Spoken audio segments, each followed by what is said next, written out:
विश्वाद्यं विश्ववन्द्यं अखिल भयहरं पंचवक्रम त्रिनेत्रम।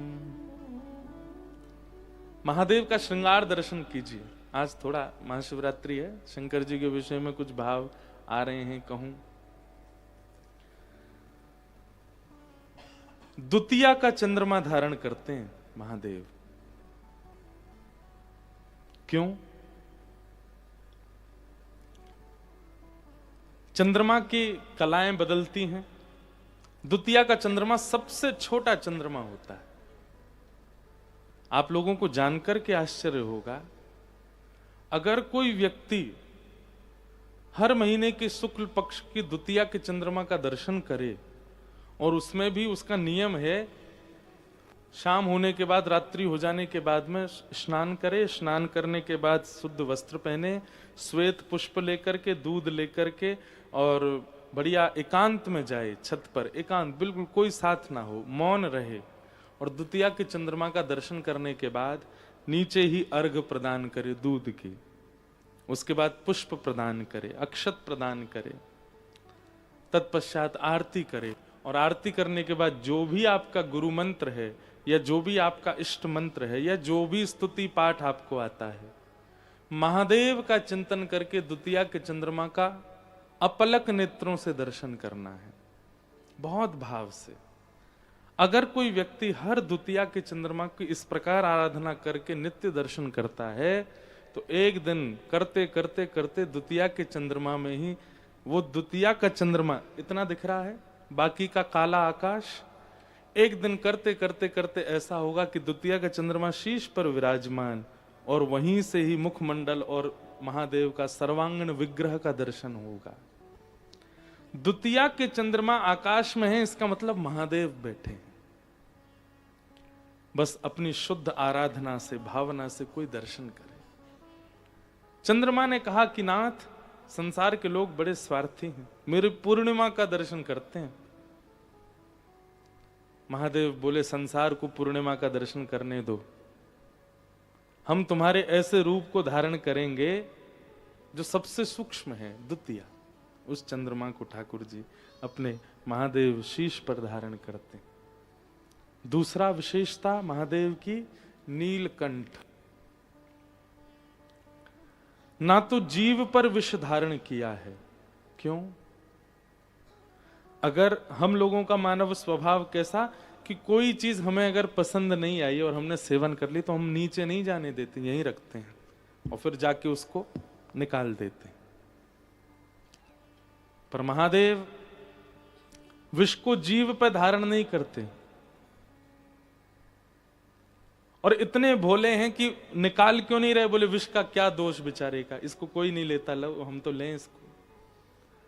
मतलब उस पे भी दया आ रही है कि इसको सब दूर भागते हैं, विष का नाम सुनते ही सब छोड़ देते हैं इसको।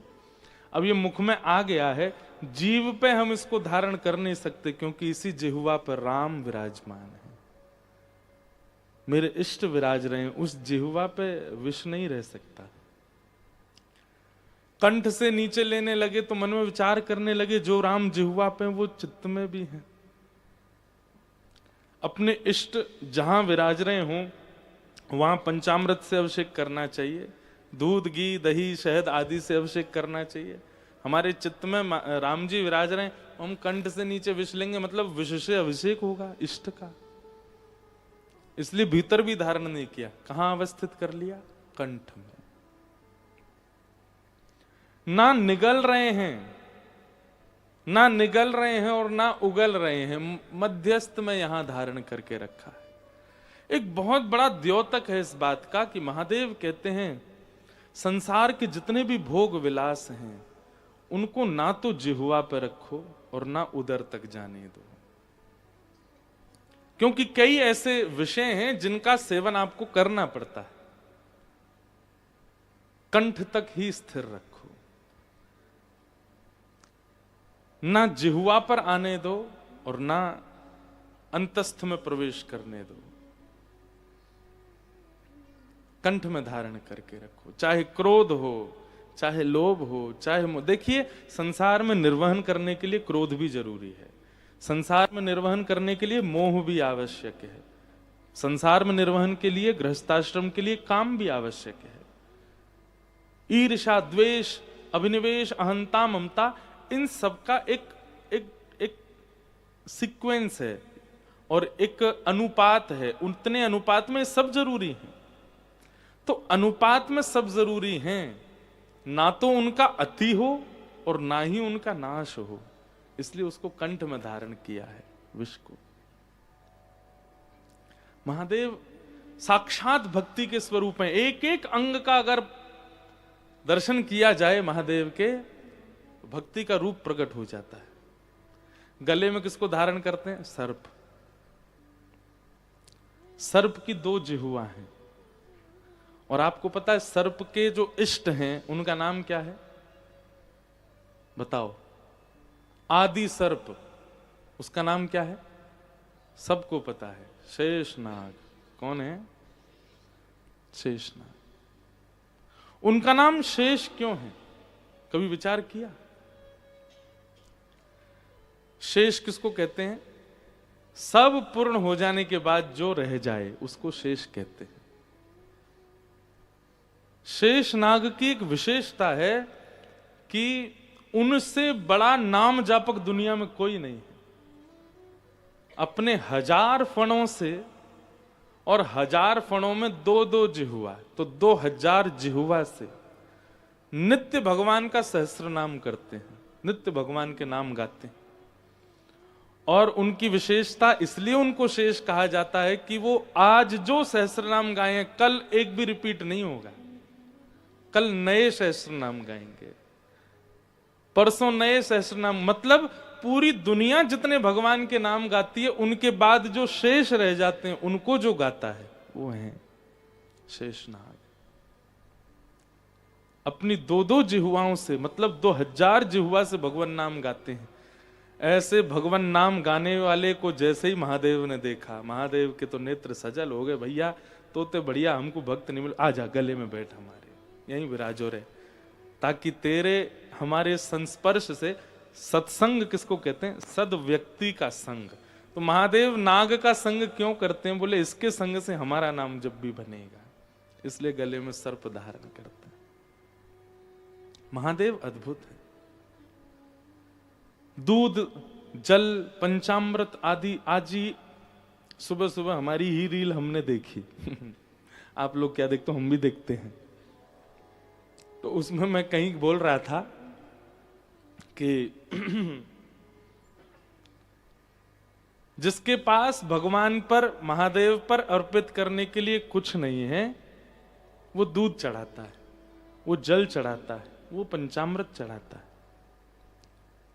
गोस्वामी तुलसीदास जी महाराज ने मानस अर्पित की। मन में जो शुद्ध भाव है वो चढ़ाओ महादेव को। और कभी राम राम कहते हुए, या कभी किशोरी जी का स्मरण करते हुए, या कभी ठाकुर जी का स्मरण करते हुए नेत्रों में अश्रु जल आ जाए ना, जिन लोगों को बहुत जल्दी भाव आ जाता है, ध्यान से सुनिएगा,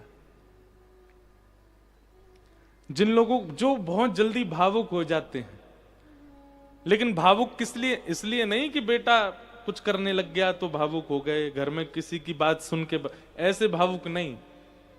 ठाकुर जी को याद करके भावुक हो गए, वृंदावन को याद करके भावुक हो गए, कोई ठाकुर जी की लीला चरित्र सुनकर के भावुक हो गए, तुरंत जाइए पास के कहीं शिवालय में,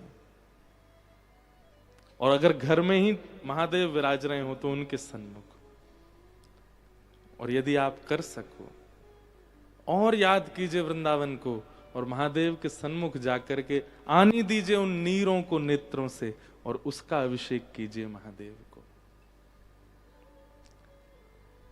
देखिए, आप किसी से मिलन के विरह में हैं, जिससे मिलन के विरह में हैं उसका कोई सगा आपके विरह को देखेगा तो उसको जाके बोलेगा, ए भाई वो तुम्हारी कितनी याद में तड़प रहे हैं, तुम जाओ ना, मिलते क्यों नहीं उससे। महादेव को यदि आपके विरह का एक अश्रु बिंदु भी अर्पित हुआ तो महादेव जाएंगे ठाकुर जी के पास, बोले पूरे दिन बैठे रहो, बंसी बजाओ हैं, कछुत करो धरो ना, देखो दिल्ली में वो कितनो रो रहो तुम्हारी याद में, चलो वाकु दर्शन दो। अपने कभी और मेरी बात को आप कोई प्रकाशित मत कीजिएगा, इसकी वीडियो फोटो मत बनाइएगा, अपने हैं वीडियो बना रहे हैं ना, आंसू आ रहे हैं आंख से, नहीं, ये सब नहीं कीजिएगा, ये अंतरंग भाव है। अंजनी मैया ने अपने नेत्रों के जल अर्पित किए, हनुमान प्राप्त हुए। पार्वती जी ने जब वही अश्रु जल अर्पित किए, महादेव प्राप्त हुए। नरसिंह मेहता ने वो अश्रु जल प्रदान किए, उनको द्वारिकाधीश प्राप्त हुए। मीराबाई ने वो अश्रु जल प्रदान किए, तब श्याम सुंदर प्राप्त हुए। अरे कहां तक कहें, हमारी ब्रज की गोपियों ने जब अपने प्रेमाश्रु प्रदान किए तो महाराज प्राप्त हुआ।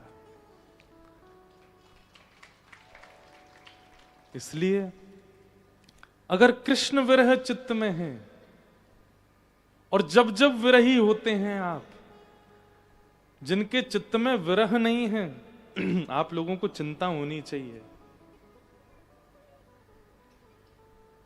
स्रोत यदि जल का प्रकट नहीं होता पृथ्वी से, इसका मतलब वो पृथ्वी बंजर हो जाती है, वहां कुछ भी उपजाऊ नहीं होता।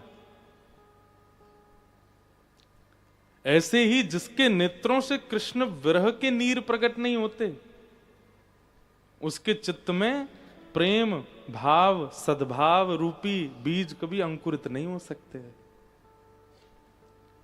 इसलिए कभी कभी कृष्ण विरह होना आवश्यक है। महादेव भीगे क्यों रहते हैं? भीगे देव, वो इसी में, वो कृष्ण विरह में ही भीगे रहते हैं। औरव नाम के एक ऋषि थे, ध्यान से सुनो। हिमालय पर बैठकर के वो तपस्या करते थे। तो देवताओं का एक स्वभाव है कि जैसे ही कोई तपस्या करने जाता है, देवताओं को ये लगता है कहीं ये इतनी तपस्या ना कर ले कि हमारी पदवी मांग ले, हमारी पदवी छीन ले।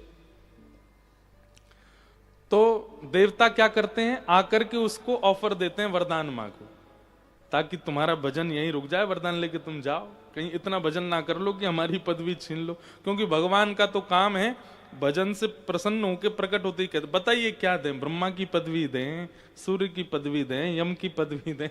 ब्रह्मा जी इंद्र कहते हमारे तो सिंहासन के नट बोल्ट ढीले ही रहते हैं, कोई नेक भजन ज्यादा करे भगवान सबसे पहले ऑफरिंग में रखते हैं, लाओ दें तुमको। तो इसलिए ब्रह्मादि देवता, और वो कहते हैं ना जल्दी प्रसन्न होने वाले देवता, ये कौन से देवता हैं जिनको भय रहता है कि हमारी पदवी छिन ना जाए? वो जल्दी प्रसन्न क्यों हो जाते हैं? वो इसलिए जल्दी प्रसन्न हो जाते हैं कि जल्दी हम जाएं, इसको दे दें जो इसको चाहिए, और फिर ये अपना भजन रोक दे यहीं पर। तो औरव ऋषि हिमालय पर भजन कर रहे थे। इंद्र ब्रह्मा आदि देवताओं ने देखा, बोले भाई इसका भजन बड़ा अद्भुत है, कहीं इसके भजन के प्रताप से ये हमारी पदवी ना ले ले। ब्रह्मा जी प्रकट हो गए, वरदान मांगिए क्या चाहिए? और ऋषि हंसने लगे, बोले आपको प्रसन्न करने के लिए भजन नहीं कर रहा हूं मैं, जाइए, कुछ नहीं चाहिए हमको। ब्रह्मा जी वापस आ गए, इंद्र बोले मैं जाता हूं। इंद्र प्रकट हो गए, बोले आप जो कहेंगे सो प्रदान करेंगे आपको, बताइए क्या चाहिए? मना कर दिया। सभी देवताओं ने देवियों ने प्रयास किया, पर औरव ऋषि किसी से भी प्रसन्न नहीं हुए। प्रसन्न मतलब सबको प्रणाम करते थे, पर उनको कुछ चाहिए नहीं था।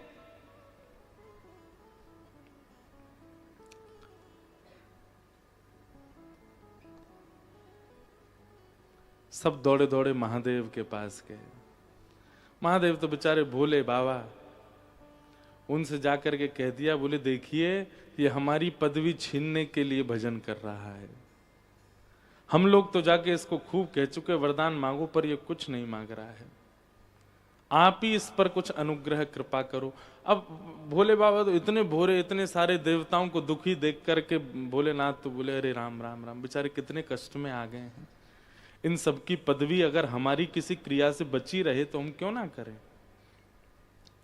महादेव जैसे गए औरव ऋषि के यहाँ, उसी समय औरव ऋषि अपने इष्ट की आराधना के लिए कुछ पुष्प आदि लेने के लिए हिमालय से थोड़े नीचे उतर के पहाड़ी क्षेत्रों में गए। महादेव ने जाके देखा कि महाराज पूरी कुटिया खाली है, स्थान पूरा आश्रम पर्वतों के बीच में, पहाड़ों पर, सुंदर बर्फों के बीच में, बिल्कुल खाली, कोई है ही नहीं वहां पर। महादेव ने देवताओं से कहा भैया यहां तो कोई भी नहीं है। बोले भगवान आप एक काम करो। बोले क्या? इसके जो आश्रम है ना इसको जला दो, ये आश्रम ही नहीं बचेगा, अपने आप दुखी होकर के चला जाएगा। महादेव बोले ये सब क्या करवा रहे हैं आप? बोले नहीं नहीं भगवान, हमारी हम देवताओं के आप ही स्वामी हैं, आप हमारी रक्षा करो। और महादेव ने अपनी योग अग्नि से उनके आश्रम को जला दिया। महादेव जाकर के अपने आसन पर बैठ गए, बैठ करके बढ़िया ध्यान में लग गए। अब औरव ऋषि लौट करके आए। जैसे ही उन्होंने आकर के देखा कि पूरा आश्रम संदग्ध, जल गया। मैंने क्या बिगाड़ा था किसी का? कभी देवताओं से कुछ मांगा नहीं, कभी किसी प्रकार की याचना की नहीं, कभी किसी देवता को परेशान किया नहीं, मेरा आश्रम क्यों जला दिया? कमंडल से जल लिया और तुरंत श्राप दे दिया, जिसने भी मेरा आश्रम जलाया है, जिस प्रकार मेरा आश्रम जल रहा है उसी प्रकार उसके तन में भी यही अग्नि धधकनी प्रारंभ हो जाए। दिखेगी नहीं पर पीड़ा पूरी वही देगी। ये श्राप जैसे ही दिया, महादेव बैठे थे भजन में, भजन में बैठे बैठे महादेव को प्रश्वेत के बिंदु उत्पन्न होने लगे। महादेव को कोई पीड़ा नहीं दे सकता, पर एक ऋषि के मुख से निकले हुए वचनों को अनर्थ नहीं करना चाहते हैं महादेव।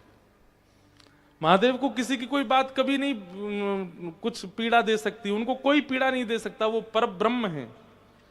परंतु क्योंकि ऋषि बोल रहा है, अगर ये इनके कही गई बात लागू नहीं हुई तो ऋषि मुख से निकली हुई बातें सर्वथा व्यर्थ मानी जाएंगी। बोले बोलते रहे थे ऋषि, महादेव को तो कुछ हुआ नहीं, लोग बाग ऐसी बात बनाएंगे। तो केवल एक ऋषि की वाणी को सत्य करने के लिए महादेव एक पीड़ा का नाट्य करने लगे और पार्वती जी के पास गए। मेरा पूरा शरीर जल रहा है।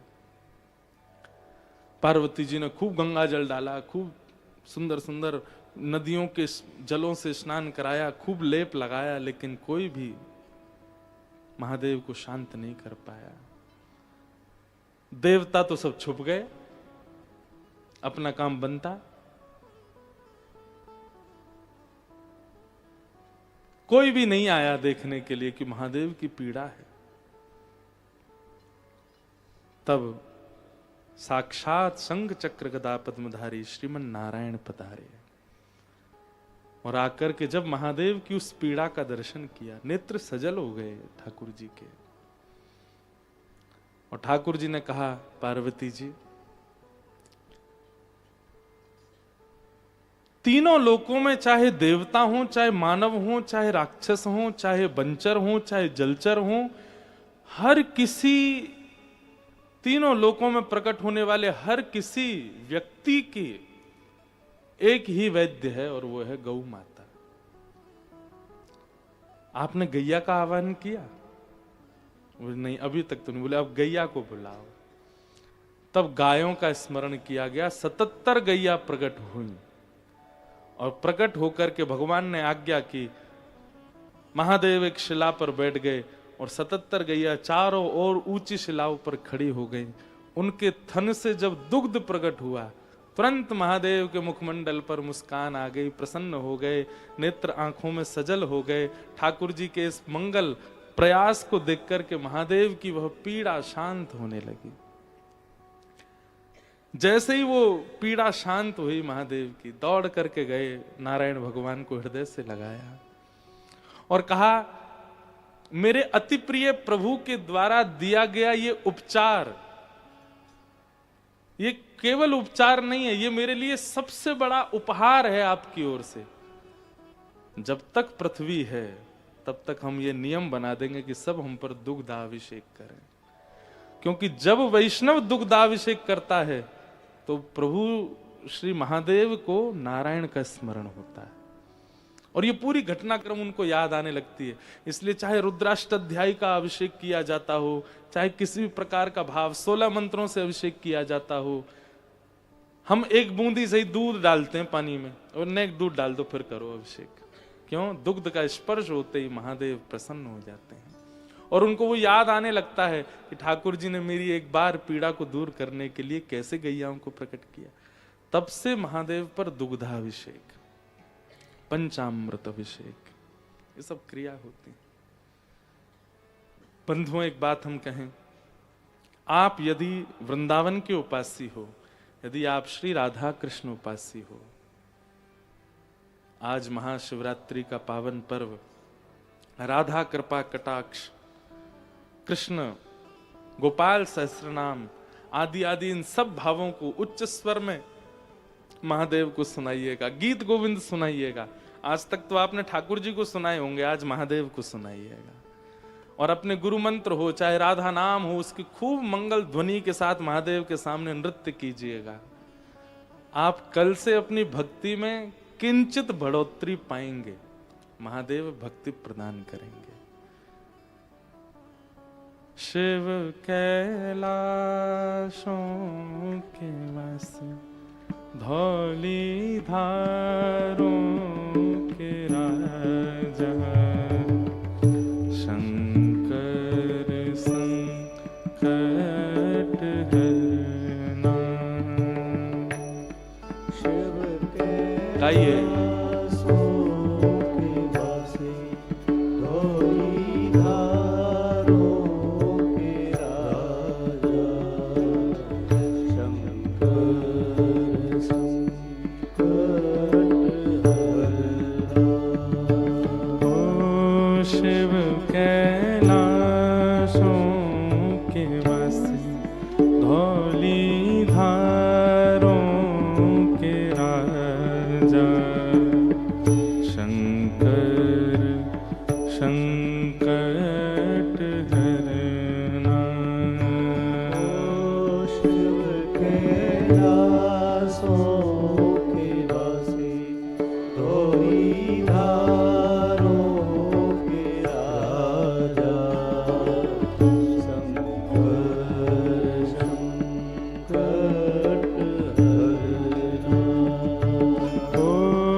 गोपेश्वर महादेव की जय।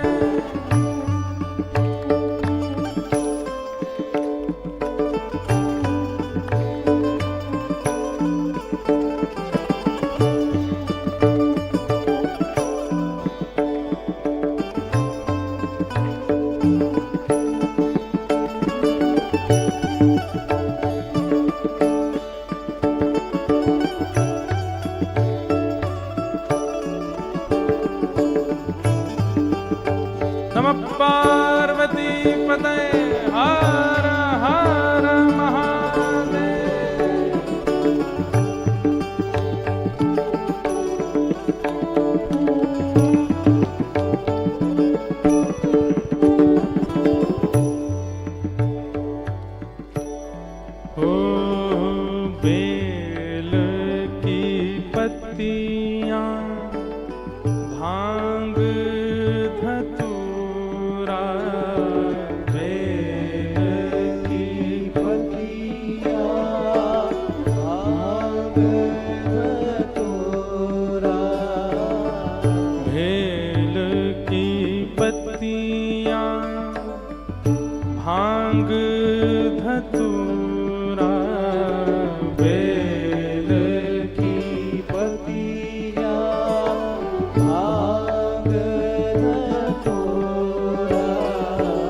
शिव जी के मन को लुभाए, ओ भोले बाबा शिव जी के मन को लुभाए। हाँ भोले बाबा शिव जी के मन को लुभाए, हो भोले बाबा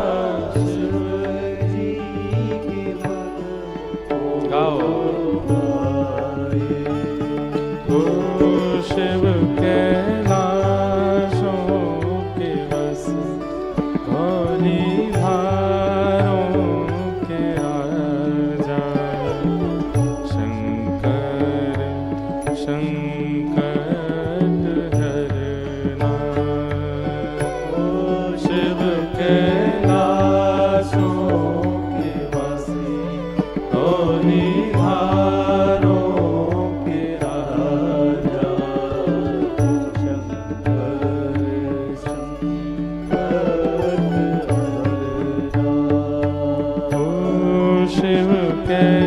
कैलाशों के बस धौली धारों के राजा, शंकर संकट हरना।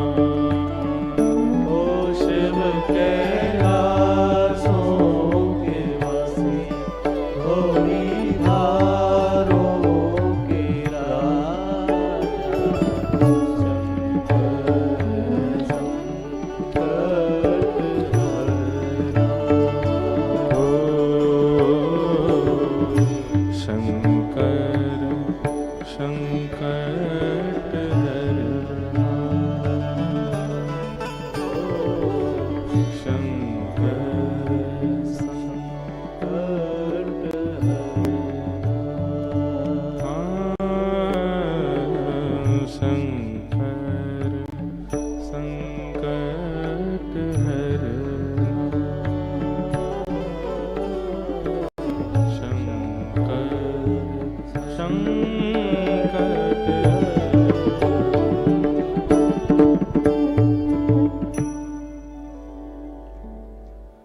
ऐसे महादेव का पावन दिवस, और हम आज नंदोत्सव रूपी रस से ही उनका अभिषेक कर रहे हैं। वैसे तो हर दिन अभिषेक करते हैं भागवत से, पर आज विशेष महाशिवरात्रि पर लाला के जन्मोत्सव रूपी रस से आइए, जैसे पंचामृत बना करके उसमें केसर पधरा दी जाए तो पंचामृत केसरी केसरी पीला पीला रंग हो जाता है, ऐसी कथा रूपी पंचामृत पर देखो कितनी सारी केसर पधरा दी हैं।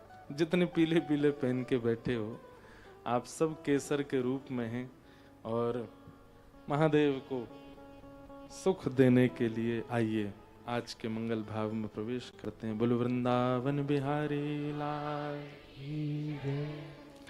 कल हमने भीष्म पितामह की स्तुति का श्रवण किया, और कल लगभग 7 वर्ष बाद अपने कथाक्रम में हमने पूरी भीष्म स्तुति गाई, और वो भी हम गा तो ये सोच रहे थे कि बस अब बस इतना ही गाएंगे इतना ही गाएंगे, पर पूरी गाते ही चले गए। भीष्म पितामह ने अद्भुत भगवान की स्तुति गाई, ठाकुर जी के नेत्र सजल हो गए। केवल प्रेमाश्रु भक्तों के नेत्रों में प्रकट नहीं होते हैं, ठाकुर जी के नेत्रों में भी प्रकट होते हैं। भगवान ने भीष्म पितामह का संस्कार आदि करवाया, ठाकुर जी द्वारिका को प्रस्थान कर गए। यहां उत्तरा के बालक ने जन्म लिया, जिसकी भगवान ने गर्भ में जाके रक्षा की, जिसका नाम पड़ा परीक्षित। ब्राह्मणों ने बड़े बड़े गुण बताए परीक्षित के आकर के। युधिष्ठिर जी महाराज ने कहा, महाराज क्या इस बालक में केवल गुण हैं, कोई अवगुण नहीं है?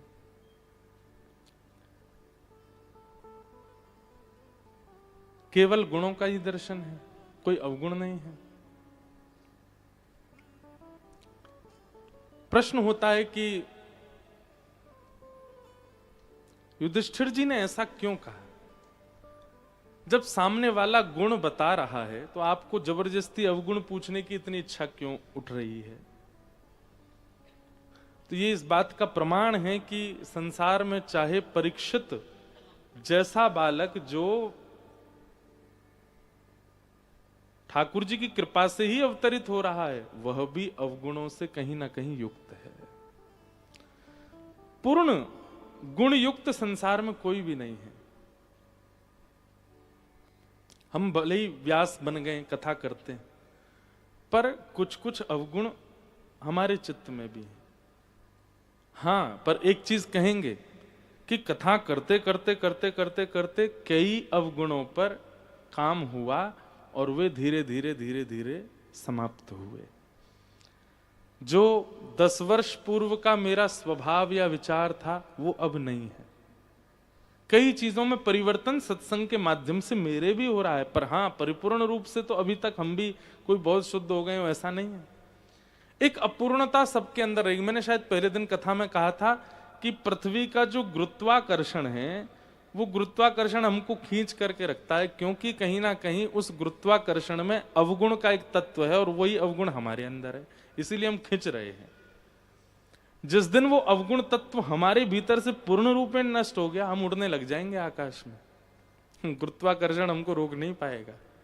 आप चल रहे हो, आप पृथ्वी पर पड़े हो, खड़े हो, इसका मतलब आप में दोष है।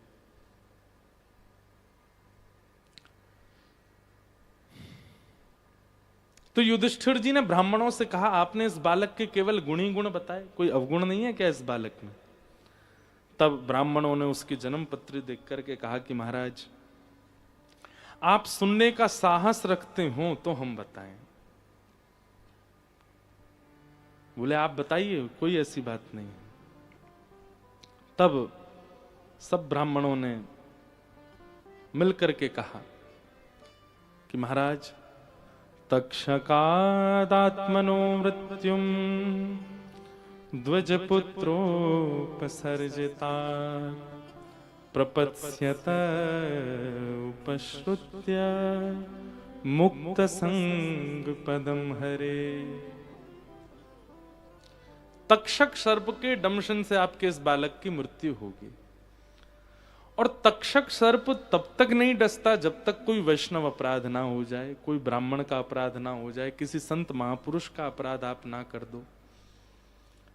तक्षक सर्प तभी डसेगा जब आपने कोई बहुत बड़ा अपराध किया हो। सर्प डसेगा ये सामान्य बात नहीं है बंधु। और केवल सर्प दंशन नहीं, किसी भी वंचर जीव के द्वारा यदि हिंसा होती है तो वो एक अपराध के ही विपरीत होती है।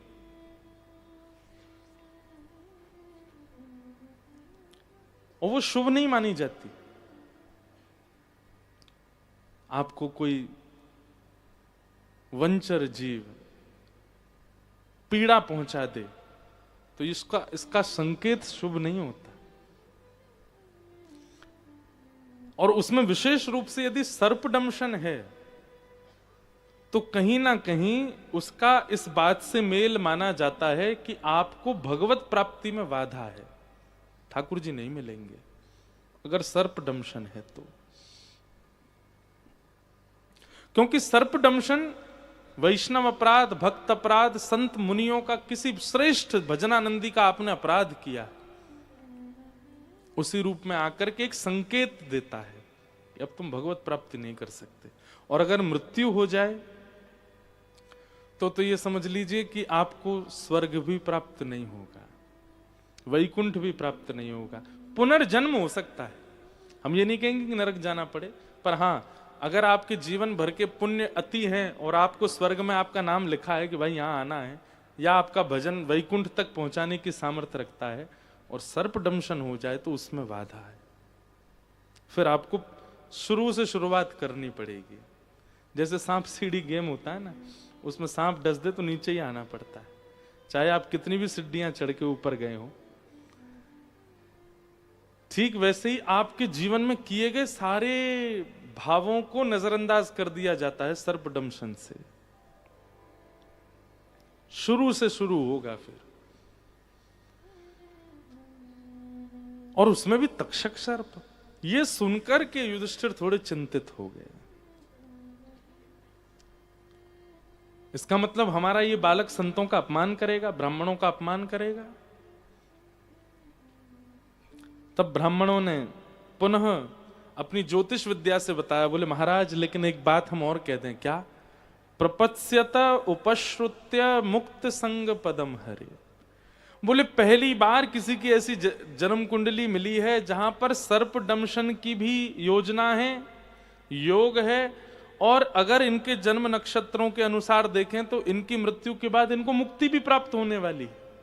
ये दोनों संभव नहीं हो सकते, लेकिन यहां दोनों बातें हैं। इसका मतलब क्या है?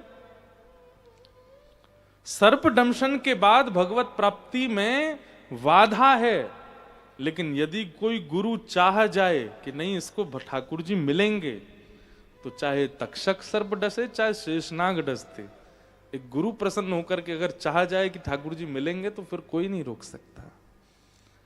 बोले इनके जीवन में एक महापुरुष आएंगे और वे महापुरुष आकर के इनका हाथ पकड़ के ठाकुर जी से मिलवाएंगे। इसलिए चाहे सर्पदंशन हो पर इनको भगवत प्राप्ति होगी, तब युधिष्ठिर आदि पांडवों का मन शांत होगा। इसका मतलब क्या है? पहली बात तो ऐसा कुछ कीजिए नहीं, कोई संत अपराध, वैष्णव अपराध, विप्र अपराध। ऐसा नहीं है कि आपने वैष्णव अपराध किया तो सर्प ढूंढ के आएगा ही आपके पास, वो बात नहीं है। किसी कारणवश यदि ये सर्प हिंसा, सर्प के द्वारा आपका कुछ हो, तो उसके पीछे कारण वही माना जाएगा। इसलिए हर स्थिति में गुरु आश्रित रहिए। लोग बाग कहते हैं हमने सुना गुरु दीक्षा से पूजा फलीभूत नहीं होती। ऐसा नहीं है। बात ऐसी है कि गुरु कौन है? दिशा निर्देश करने वाले। अगर दिशा बताने वाला कोई व्यक्ति, एक मेंटर आपके ऊपर नहीं होगा तो आप भटक सकते हो। जरूरी नहीं है कि गुरु दीक्षा इसीलिए लेनी है कि हमारी पूजा फले। अभी कुंभ में ही कोई स्नान कर रहा था तो उसको लोग बोल रहे थे तेरा स्नान व्यर्थ गया, क्यों? तेरे गुरु तो है ही नहीं। ऐसा नहीं है, ऐसा बिल्कुल नहीं है। पर गुरु का जीवन में होना इसलिए आवश्यक है कि भाई गाड़ी तो है, डीजल भी पूरा है, चलानी भी आती है, पर आजकल गूगल मैप होना बहुत जरूरी है ताकि वो राह बता सके, कहां से जल्दी पहुंचोगे, कहां ट्रैफिक है, कहां। ऐसे ही राह पथ दिखाने वाले गुरु हैं। हमसे कोई अपराध ना बने, हमसे कोई दूषितता ना बने, उसके लिए संकेत और दिशा दिखाने वाले एक गुरु जीवन में चाहिए। सदा गुरु आश्रित रहिए, कोई नहीं रोक पाएगा भगवत मिलन में। राजा परीक्षित धीरे धीरे बड़े होने लगे। एक दिन अर्जुन द्वारिका गए थे, लौटने में 6 महीने लगा दिए। 6 महीने बाद लौट करके आए तो दीनहीन अवस्था अर्जुन की। आकर के उन्होंने बताया कि भगवान श्री कृष्ण अपनी लीला पूरी करके चले गए। पृथ्वी पर अब ठाकुर जी की लीला विश्राम हो गई। यह समाचार सुनते ही पांडवों ने कहा कि जिनकी वजह से हस्तिनापुर मिला वे ही नहीं है तो हम कैसे यहां रह सकते हैं। और 5 पांडवों ने अपने राजकीय वस्त्रों को त्याग करके परीक्षित को, छोटे से बालक को ही राज्य गद्दी पर बिठाया और चले गए। कुंती को जैसे ही पता चला ठाकुर जी की लीला पूरी हो गई, सुनते ही प्राण निकल गए और 5 पांडव द्रौपदी के साथ स्वर्गारोहण को चले गए। धीरे धीरे ब्राह्मणों के निर्देश में बड़े हुए परीक्षित। जन्मेजय आदि पुत्र हुए, ब्याह आदि उनका हो गया था। एक दिन कलयुग मिला। कलयुग मिलते ही परीक्षित जी ने उसको मारना चाहा, क्योंकि वो एक वृषभ यानी कि बैल के 3 पैर काट चुका है, 4थे पैर को काट रहा था। जैसे ये हिंसा देखी परीक्षित ने तुरंत मारने के लिए गए, वो चरणों में गिर गया, मुझे मत मारिए। क्यों? मैं ब्रह्मा के द्वारा बनाया गया हूं। जैसे सतयुग है, त्रेता है, द्वापर है, अब मैं हूं कलयुग। परीक्षित घबरा गए, बोले तुम कलयुग हो? तुम यहां क्या कर रहे हो? बोले भगवान जिस दिन लीला पूरी करके गए उस दिन मेरा प्रारंभ हो गया। मैं कथा थोड़ी जल्दी कह रहा हूं क्योंकि कृष्ण जन्म तक जाना है हमें, लेकिन आप लोग ध्यान से सुनिएगा, विषय सारे पूरे होंगे। परीक्षित ने कहा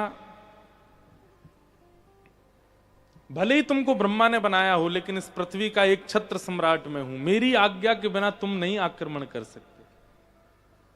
बोले महाराज ब्रह्मा के नियम को हस्तक्षेप करना ये किसी मानव का अधिकार नहीं है। थोड़ा विचार करके परीक्षित ने सोचा क्या करें, तो कहा आप चिंता मत कीजिए, मुझे कुछ स्थान दे दीजिए, मैं वहीं रहूंगा। और बहुत प्रसिद्ध है कलयुग के 5 स्थान, केवल 5 जगह है कलयुग, 6वां स्थान नहीं है कलयुग के पास। द्यूतम पानम स्त्रियः सूना यत्रा धर्मश्चतुर्विध पुनश्च याचमानाय जात रूप मदात प्रभो। ये 5 स्थान। सबसे पहला जुआ। जुआ का मतलब जो खेल में खेला गया वही नहीं, लक्ष्मी को कहीं भी आप दांव पर लगाते हो वो सब जुआ है। दूसरा पानम, इस जीव पर किसी भी असद वस्तु को धारण करना कलयुग का निवास है। तीसरा पर स्त्री पर पुरुष संग, उसमें कलयुग का निवास है। चौथा हिंसा, लड़ाई झगड़ा कलेश, कलयुग का निवास है। और 5वां बिना मेहनत के कमाया गया धन, अनीति से कमाया, कूटनीति से कमाया गया धन। ये 5 स्थान हैं कलयुग के। इनमें से एक स्थान में भी यदि आपका किंचित प्रवेश हुआ है तो कलयुग आप पर पूरा पूरा हावी होगा। ये कोरोना वायरस से भी ज्यादा खतरनाक है, बहुत जल्दी आक्रमण करता है कलयुग। बस वो मौका ढूंढता है कि आप इन 5 में से कहीं भी प्रवेश करो। और एक बात कह दें, प्रवेश हम सबका हुआ है।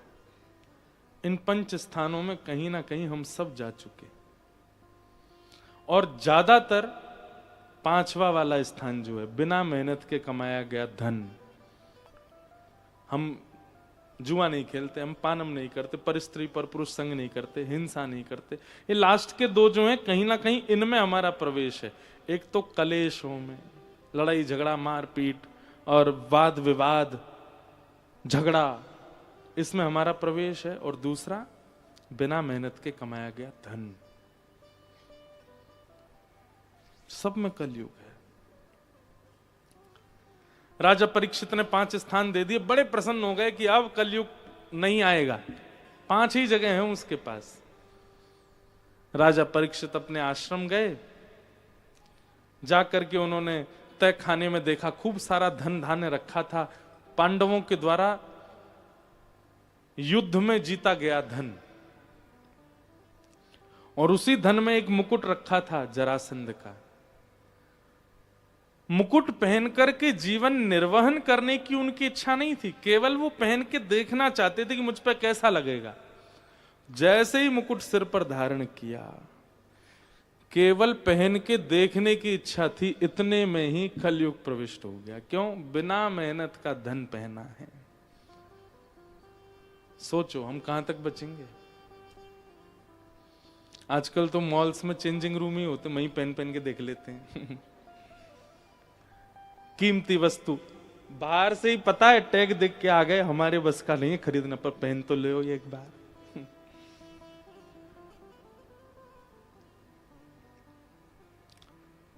मुफ्त की वस्तुओं के सेवन पर जहां आपका श्रम नहीं है, कहीं ना कहीं वहां कलयुग का निवास है। हमारे पूज्य नाना जी कहते, लाला तू कथा करेगो तो घर में सब बुलाए करेंगे। अब तो हमने जाना बंद कर दिया, कहीं नहीं जाते हम, बहुत कम। पर इसलिए भी नहीं जाते, समय ही नहीं। पर नाना जी कहते, लाला तू घरन में जाएगो, लोग तो को बुलाएंगे, जलपान कराएंगे, भोजन पवाएंगे। एक काम करे करियो, मैंने की कहा, बोले जलपान आदि कछु भी करे, वाक्य बाद कम से कम 5-10 मिनट प्रवचन जरूर करियो। मैंने कि क्यों? बोले तो वासे ये होगा श्रम को खायो है, बिना श्रम को नहीं खायो है। नहीं तो लाला वो धन अनर्थ कर देगा। और धन का एक स्वभाव है बंधुओं, वो बुद्धि भ्रष्ट करता है। वो बुद्धि में जाकर के एक विचित्र स्वभाव प्रकट कर देता है। बहुत ज्यादा धनवान लोगों के अंदर आप उनमें पवित्रता का दर्शन कर लोगे, उनकी शुद्धता देख लोगे, बहुत नीट एंड क्लीन रहते हैं, सब कुछ बहुत बढ़िया, पर विचार वो सुंदर नहीं होते, वो शुद्ध नहीं होते। धन बुद्धि को विकृत करता है। तो कलयुग के ये 5 स्थान, राजा परीक्षित भटक गए, और जैसे ही कलयुग आया तो कलयुग का प्रभाव सबसे पहले किस रूप में दिखेगा? सब लोग बहुत ध्यान से सुनो। आप अपने घर पे बैठे थे, कुछ नहीं, खाली बैठे बैठे आपने विचार किया, अभी अभी हम जगन्नाथपुरी होके आए हैं। जगन्नाथपुरी में वहां के एक लोकल व्यक्ति का, एक पंडा का बड़ा विचित्र सा लोभ ही सा लगा मुझको। तो उसका स्वभाव अच्छा नहीं था, उसके विचार अच्छे नहीं थे।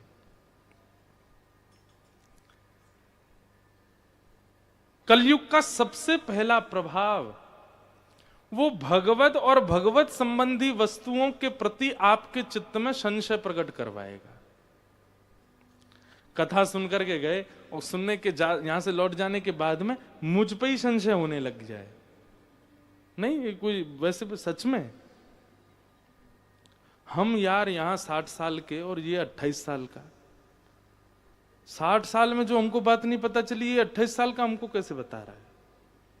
ये हमारे लिए बड़े दुर्भाग्य की बात है। ऐसी भावना आ जाए, ये कलयुग का प्रभाव है। वो आपको सुधारने वाले, संवारने वाले, कहीं ना कहीं व्यवस्थित करने वाले व्यक्तियों के प्रति आपके चित्त में संशय प्रकट करवाएगा। माता पिता आपको रोकते हैं, टोकते हैं, सही बात बताते हैं, और आधी रात में आप क्या सोचने लग गए? क्या बताएं, पुराने विचार वाले हैं ना हमारे माता जी, क्या उनको क्या पता कैसे अब जीवन होता है, कैसी लाइफस्टाइल होती है। हमको रोकती रहती हैं, टोकती रहती हैं, कुछ जानती नहीं। मौन रहो, बढ़िया अपनी पढ़ाई वढ़ाई पूरी करेंगे, शादी वादी करके हम तो फिर कहीं और सेटल हो जाएंगे। ये कलयुग का प्रभाव है। वो आपके हितैषियों को, आपके शुभ चिंतकों को, सत्संग कराने वालों को, भगवत प्रेमियों के प्रति संशय प्रकट करवाएगा। सबसे पहला प्रभाव है ये कलयुग का। ये अगर आपके साथ होने लग जाए तो समझ जाइए कि कलयुग है, आ गया। अरे हम तो कहते हैं राधा रमण जी पे संशय हो गया, राधा वल्लभ जी पे संशय हो गया, वृंदावन पे संशय हो गया, यमुना जी पे संशय हो गया, महाकुंभ में त्रिवेणी पे संगम को देख करके संशय हो गया। यार नहा रहे हैं लोग बाग पर, कैसा जल है, कैसा पानी है, कैसे लोग हैं, यहां कैसे पाप धुल सकते हैं? ये संशयात्मिका बुद्धि, अविश्वास के साथ जो भगवत संबंधी व्यक्तियों के प्रति, भावों के प्रति जो प्रकट होती है, ये कलयुग का प्रभाव है पहला। यहीं से ही प्रारंभ होता है कलयुग, चित्त में आना।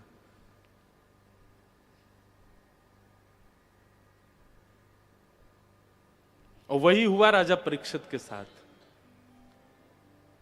राजा परीक्षित वन में गए थे, बहुत जोर की प्यास लगी, एक ऋषि का आश्रम दिखाई दिया। जैसे ही उस आश्रम में पहुंचे तो त्रातक समाधि में एक महात्मा बैठे थे जिनका नाम था शमिक ऋषि। त्रातक समाधि किसको कहते हैं? श्वास नहीं चलेगी, धड़कन नहीं चलेगी, नब्ज नहीं चलेगी, पर जीवित है व्यक्ति, ये त्रातक समाधि है। उसका केवल अंग बैठा है, अगर आपने स्पर्श किया तो वो गिर जाएगा, लुढ़क जाएगा, लेकिन वो मरा नहीं है, वो जीवित है, वो समाधि में है। त्रातक समाधि में शमिक ऋषि बैठे थे। राजा परीक्षित ने जाके प्रणाम किया और कहा, महाराज मैं एक छत्र सम्राट राजा परीक्षित आपको प्रणाम करता हूं, बहुत जोर की प्यास लगी, जल पिलाइए। समाधि में बैठे, वो कहां सुनते हैं, तो आत्मा उनकी कहीं और जा चुकी है। राजा परीक्षित ने 2-3 बार बोला, जब उन्होंने कोई प्रत्युत्तर नहीं दिया तो क्रोध आया। पाखंडी, यहां ढोंग करते हो मेरे सामने। एक छत्र सम्राट तुम्हारे सामने खड़ा है और तुम यहां पर मेरे आगे पाखंड कर रहे हो। ऐसी विचारधारा प्रकट करवाता है कलयुग। सोचने लगे क्या करूं क्या। अच्छा ठीक है, विचारधारा प्रकट हुई, वहां तक भी नहीं रुकेंगे, फिर कुछ अपमान करने की इच्छा प्रकट होगी चित्त में। ये कलयुग करवाता है। माता पिता के प्रति द्वेष भावना आ गई मन में। यहां तक तो कलयुग था, पर अब उनसे आर्ग्यूमेंट करने जा रहे हैं। ये कलयुग का और प्रचंड स्वरूप है। ये कलयुग करवाता है, आप नहीं करते हैं ये सब। राजा परीक्षित ढूंढने लगे क्या करूं क्या करूं। तभी एक मरा हुआ सर्प पड़ा था, बाण से उठा करके उनके गले में डाल दिया और चले गए वहां से। अपमान कर दिया बेवजह का, कोई इसका औचित्य नहीं था। कुछ बालकों ने यह दृश्य पूरा देखा और शमीक ऋषि के पुत्र श्रृंगी, जो कि नदी में स्नान कर रहे थे, उनको जाके बता दिया तुम्हारे पिता के साथ आज ऐसा ऐसा किया राजा परीक्षित ने। जल मांग रहे थे, समाधि में बैठे, उन्होंने नहीं दिया तो मरा हुआ सर्प डाल दिया। श्रृंगी को पहले तो रोना आया और फिर बाद में क्रोध आया। हाथ में जल ले लिया और जल लेकर के उसी समय श्राप दे दिया। जिसने भी ये कृत्य किया है मैं उसको श्राप देता हूं, आज के ठीक 7वें दिन तक्षक सर्प डस देगा, उसकी मृत्यु हो जाएगी। दौड़ करके गए, अपने पिता को जाकर के देखा, मरा हुआ सर्प निकाल के फेंक दिया। थोड़ी देर बाद जब त्रातक समाधि पूरी हुई, रोने लगे। अपने पुत्र को देख करके बोले क्यों रो रहे हो, क्या बात है। पूरी बात घटना बताई। बोले पिताजी आपका ऐसे अपमान करके गया राजा परीक्षित, पर वो बचेगा नहीं, मैंने उसको शाप दिया है, 7 दिन में उसको तक्षक सर्प डस देगा। पिता ने पुत्र को डांटा, ये अच्छा नहीं किया तुमने। रोगी की चिकित्सा की जाती है, उसको मारा नहीं जाता। तुमने तो उसको नाश ही कर दिया उसका, ये अच्छा नहीं किया। अपने गौरमुख नाम के शिष्य को कहा जाकर के राजा परीक्षित को बता दो 7 दिन शेष बचे हैं।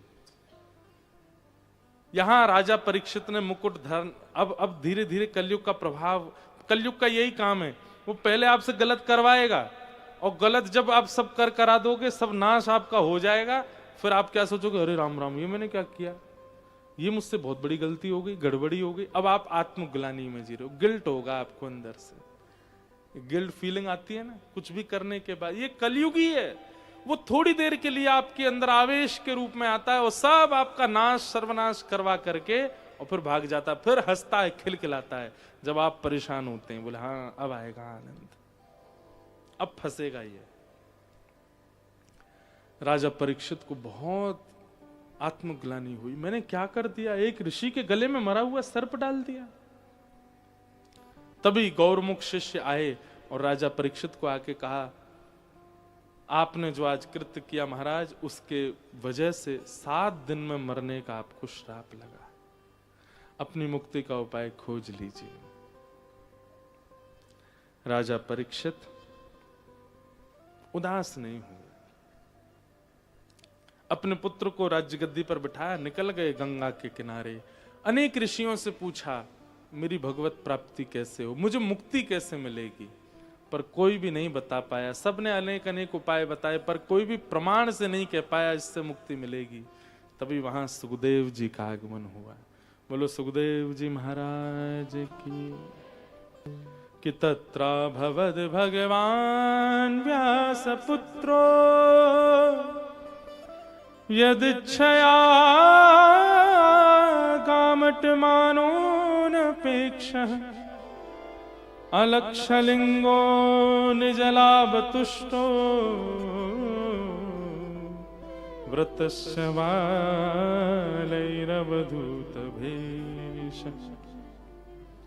श्री सुखदेव जी महाराज आए। बंधुओं, सुखदेव जी हमारे कई जगह ऐसा वर्णन किया गया कि सुखदेव जी कौन है, बोले ठाकुर जी ही सुखदेव के रूप में आए। कथा सुनाने के लिए। इस भगवती भागवत को कोई और नहीं सुना सकता, स्वयं ठाकुर जी ही श्रवण कराने के लिए आए हैं।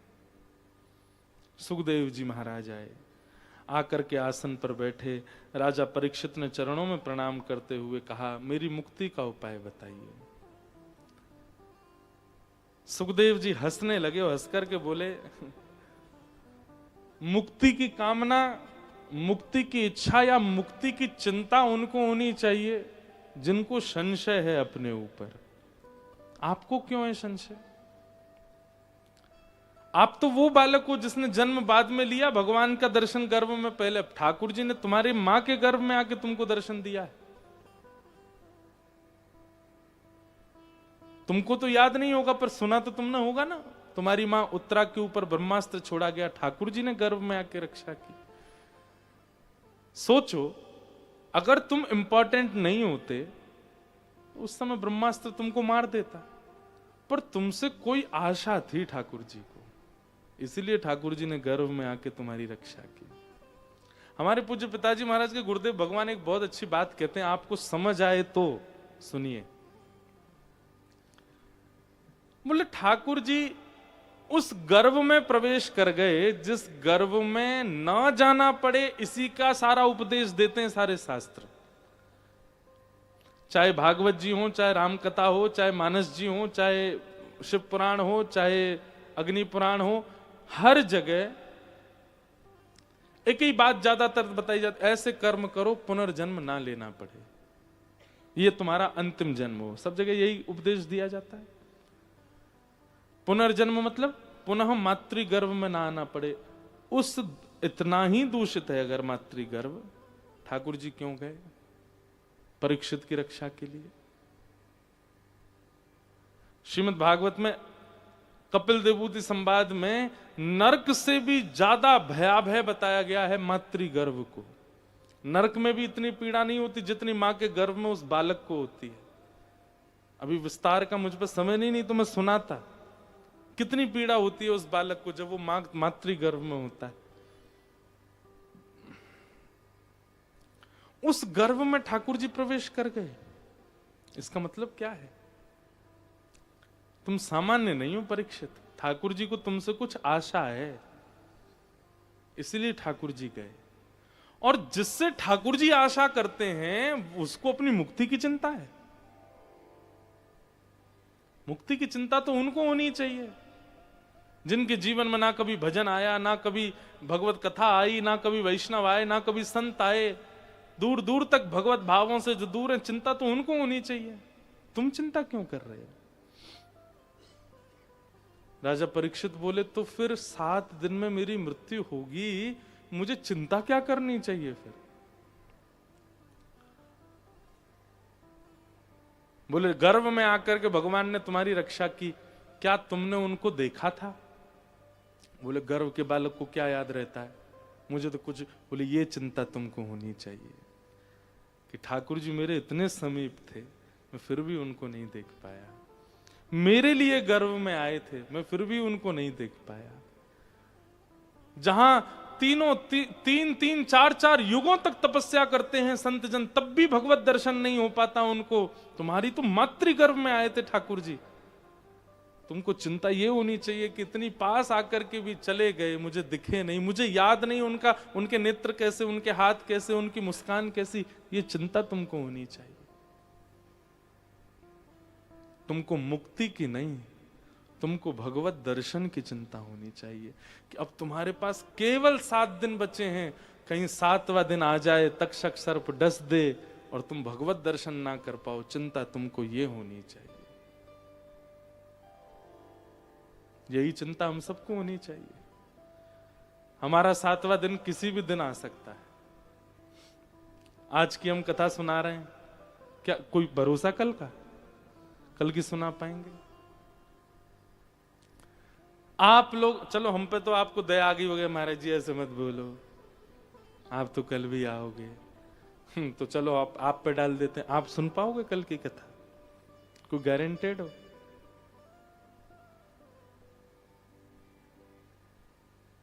क्या भरोसा है इस जिंदगी का, साथ देती नहीं ये किसी का। कब प्राण निकल जाए, हमारा अंतिम दिन कब आ जाए, हमको भी यही चिंता होनी चाहिए।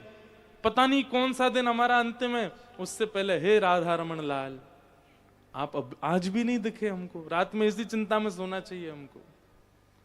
आज का दिन भी निकल गया, नहीं मिले आप। कल फिर सुबह से प्रारंभ हो, अपना कर्म करें, अपनी जॉब करें, और बीच बीच में जब जब खाली बैठे तब तब प्रसन्न है ठाकुर जी आज कृपा कर दीजिए ना, आज तो महाशिवरात्रि पावन दिन है, आज कुछ अनुग्रह कर दीजिए, आज तो अपना अनुभव करा दीजिए। फिर रात को नहीं दिखे तो फिर चिंता हो, आज का दिन भी क्या, पता नहीं कितने दिन बचे हैं मेरे पास, पर हमको इसकी कोई चिंता नहीं होती, कोई परवाह नहीं।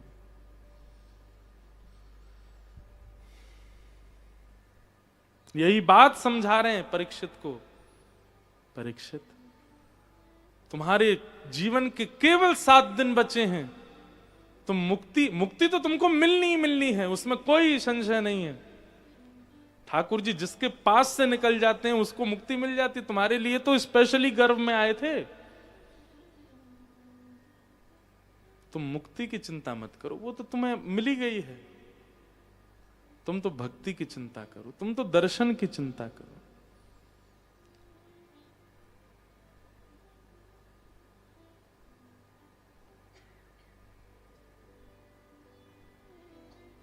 मीराबाई गाती,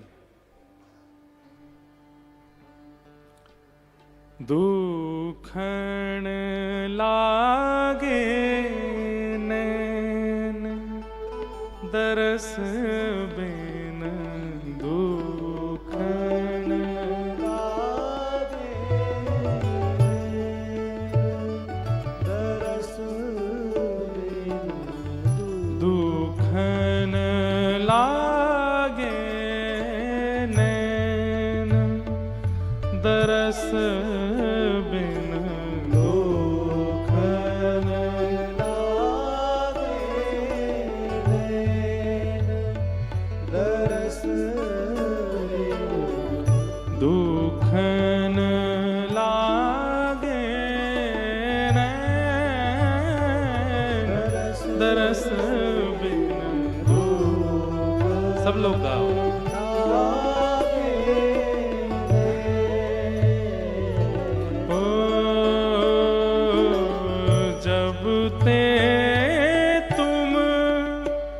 बिछुड़े पिय प्यारे, जब ते तुम बिछुड़े पिय प्यारे, जब ते तुम बिछुड़े पिय प्यारे, जब ते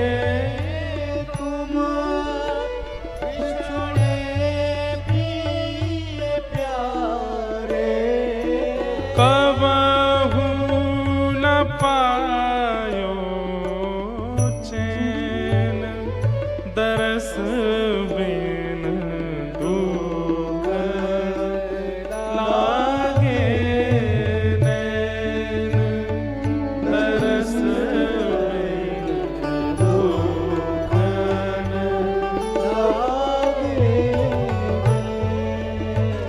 ऐसी चिंता हमको क्यों नहीं होती है कभी? हम कैसे रह लेते हैं ठाकुर जी के दर्श बिना? सबद सुनत मेरी छतिया कांपे, सबद सुनत मेरी छतिया कांपे। हमारे पूज्य नाना जी एक गोपी की स्थिति बताते थे। वो गोपी जब जमुना जल भरवे जायो करती और जैसे अपने घड़ान में यमुना जल भर रही हती, तभी पल्ली पार, यमुना पल्ली पार ठाकुर जी अपने ग्वाल बालन के संग खेल रहे हैं। ठाकुर जी यहां से वहां दौड़ रहे हैं और दौड़ते भय ठाकुर जी को पकड़वे के काजे मधुमंगल, श्रीदामा, तनसुखा, धनसुखा, मनसुखा, सुबल, तोक आदि ये सब ठाकुर जी के विविध विविध नाम बुला रहे हैं। अरे कन्हैया रुक जा, अरे गोपाल रुक जा, अरे गोविंद रुक जा। नाना जी बताते, वो गोपी तब ही अपने भवन से निकलती जब ठाकुर जी गैया चरावे चले जाते। क्यों? वो इतनी बड़ी बिरहणी कि अगर ठाकुर जी को देख ले, ठाकुर जी को कोई नाम सुन ले, सोई बावड़ी है जाती। छुप छुपा करके गई यमुना जल भरवे की, ये बढ़िया अभी जल लेके पहुंच जाऊंगी घर, कन्हैया लौट के आवे को बाद से पहले पहले मैं पहुंच जाऊंगी, नहीं तो सास गारी देगी, ननद गारी देंगे, घर के सब लोग ताने कसेंगे। आज बड़ी अपने आप को सुरक्षित मान करके गई है यमुना जल भरवे के काजे, और जैसे ही यमुना जल भरन लगी, वहां पल्ली पार से भगवान के सखान के मुख से हरि नाम जैसे ही प्रकट भयो, कन्हैया रुक जा, गोपाल रुक जा, गोविंद रुक जा, अरे हमारे पकड़ में आ जा। वो कन्हैया, गोपाल, गोविंद, कृष्ण नाम जैसे ही सुना, वहीं मूर्छित हो गए।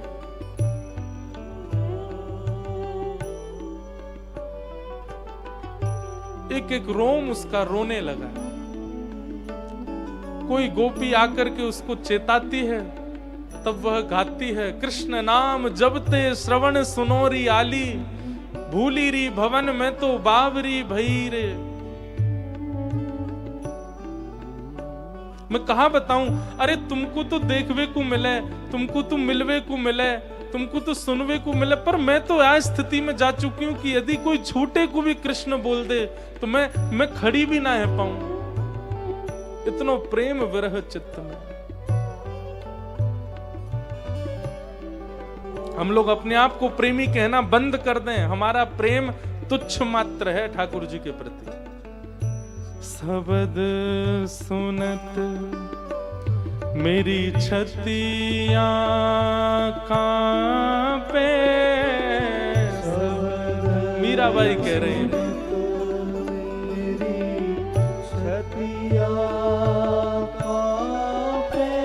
मानो किसी ने आकर के कहा, अगर ठाकुर जी का नाम सुनने से छतिया कांपती है, काहे को सुनती हो, कान बंद करके चली जाया करो कथा कीर्तनों से। तब मीराबाई कह रही है, मीठे लागे बैन ओ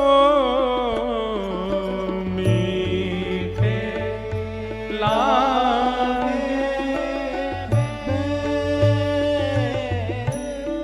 हे एक टक टकी मैं पंथ निहारूं, एक टक टकी मैं पंथ निहारूं, एक टक टकी मैं पंथ निहारूं, एक टक टकी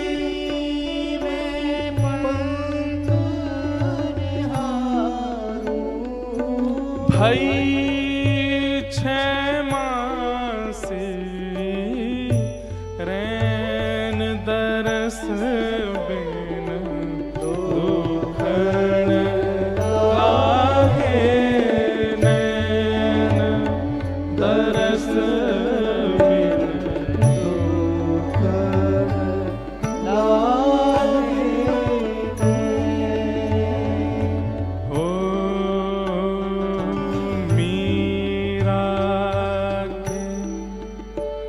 प्रभु कब हूँ मिलोगे,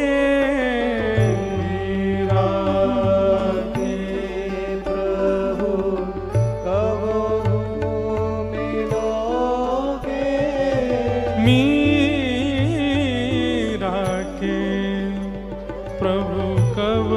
हूँ मिलोगे, मीरा के प्रभु कब हूँ मिलोगे, सुख हाँ दुख मेटन सुख देन हो, दुख मेटन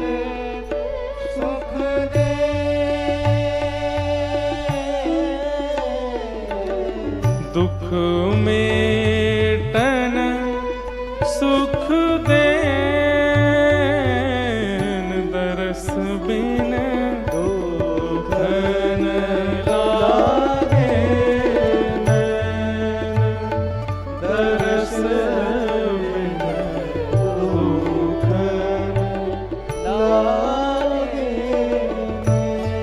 जब ते तुम बिछु रे पिय प्यारे जब ते तुम बिछुड़े प्रिय प्यारे कबहू न पायो चैन हो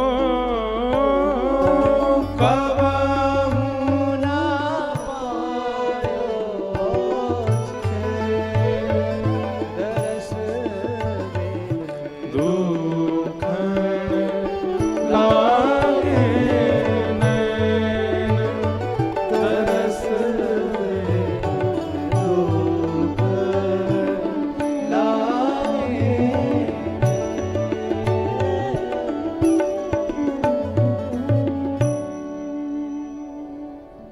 चिंता मुक्ति की क्यों कर रहे हो परीक्षित? मुक्ति तो मृत्यु के बाद मिलती है। चिंता करनी है तो ये करो कि पता नहीं कितनी श्वास बची हैं और इन श्वासों में भी हमें भगवत दर्शन नहीं हुए। राधा रमन जी को बचपन से देखते आए, अब भी यूं ही खड़े हैं। कब वह दिन आएगा कि कभी ठाकुर जी किसी अन्य रूप में दिखें, कभी चलते दिखें, कभी बैठते दिखें? ये चिंता क्यों नहीं हुई हमें आज तक? ऐसा तो है नहीं कि ठाकुर जी करते नहीं, लीला की तो हैं, इतने चरित्र सुनते हैं भक्तों के, हम क्यों अभागे हैं इतने? ये चिंता क्यों नहीं होती? भागवत जी बंधुओं, इसी चिंतन का विषय। अगर ये चिंता आपके चित्त में नहीं है तो आप क्षमा करें, आप अन्य और भी कई पुराण हैं उनकी कथा सुन लिया कीजिए।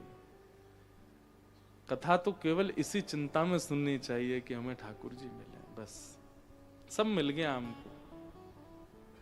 बस प्राण जाएं उससे पहले पहले एक बार सचल ठाकुर जी दिख जाएं।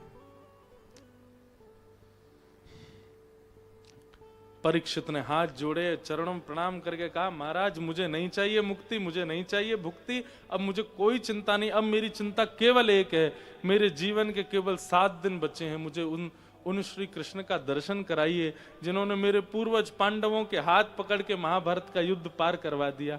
मुझे उन श्री कृष्ण का दर्शन कराइए जिन्होंने मेरे दादा अर्जुन का रथ हाँका। मुझे उन श्री कृष्ण के दर्शन करा दीजिए जिन्होंने मेरी मां के गर्भ में आकर के मेरी मां को यह सौभाग्य प्रदान किया, उनके गर्भ में आके मेरी प्राण रक्षा की, जिनकी वजह से आज मैं जीवित हूं, श्वास ले रहा हूं। मुझे उनका दर्शन करना। तब सुखदेव जी कहते हैं, अब आई पते की बात और अब हम तुमको भागवत सुनाएंगे। और यहां से अब सुख परीक्षित संवाद प्रारंभ होता है। सुखदेव जी महाराज ने सबसे पहले सृष्टि प्रसंग बताया। सृष्टि प्रसंग में क्या सुनाया? बोले महाराज, भगवान जब अपनी योग निद्रा से उठे तो उनकी नाभि से कमल उत्पन्न हुआ, कमल पर ब्रह्मा जी उत्पन्न हुए। ब्रह्मा जी को भगवान ने आज्ञा की, जाओ सृष्टि करो। ब्रह्मा जी ने सृष्टि की। सृष्टि में सबसे पहले उद्भिद, स्वेदज, जरायुज और अंडज प्राणियों को बनाया। सबसे पहले बनाए उद्भिद, जो पृथ्वी से प्रकट होते हैं, यानी कि पेड़ पौधे। उसके बाद जरायुज, जो जरा में लिपट करके होते हैं।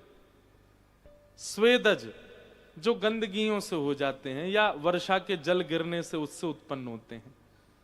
और अंडज, अंडे से पैदा होते हैं। ऐसे जीवों को पहले ब्रह्मा जी ने बनाया। लेकिन उद्देश्य क्या था?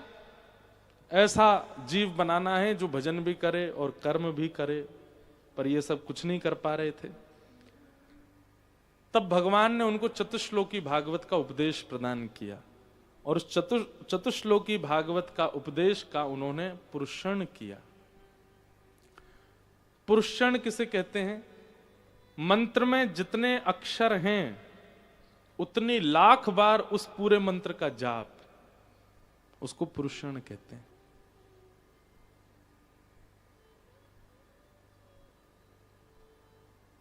अगर आप अष्टाक्षर मंत्र करते हो,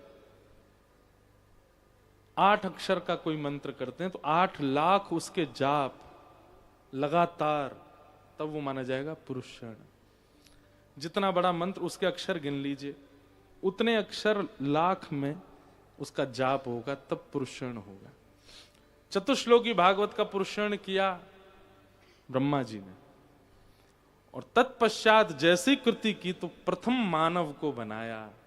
सबसे पहले मानव के रूप में आए सनक सनंदन सनातन सनत कुमार। चारों को जब प्रथम मानव के रूप में बनाया तो भगवान बोले ये मानव नहीं है, ये मेरा ही रूप है, ये अवतार है। क्योंकि भागवत के पुरुषण से उत्पन्न कोई मानव नहीं हो सकता, वो भगवान ही है। तो इसलिए उनको प्रथम भगवान का अवतार बना दिया गया। फिर 10 मानस पुत्र हुए ब्रह्मा जी के, जिनमें एक दक्ष प्रजापति हैं, जिनमें नारद जी हैं, आदि आदि हैं। सबको बनाया।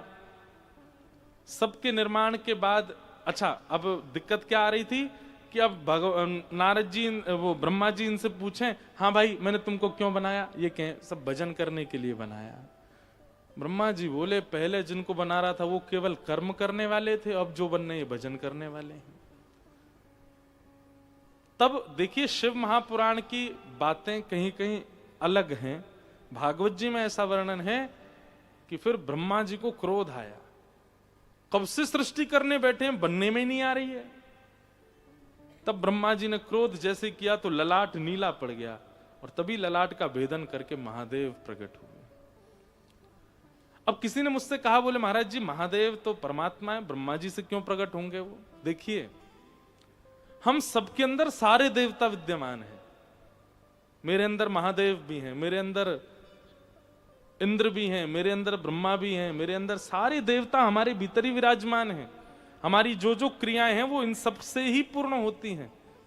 ऐसा इसका अर्थ ना लगाया जाए कि ब्रह्मा जी से शंकर जी प्रकट हुए। शंकर जी उनमें एक स्वभाव के रूप में विराजमान है। हम सबके अंदर शंकर जी किस रूप में पता है आपको? अभिमान। हमारे भीतर 4 तत्व हैं,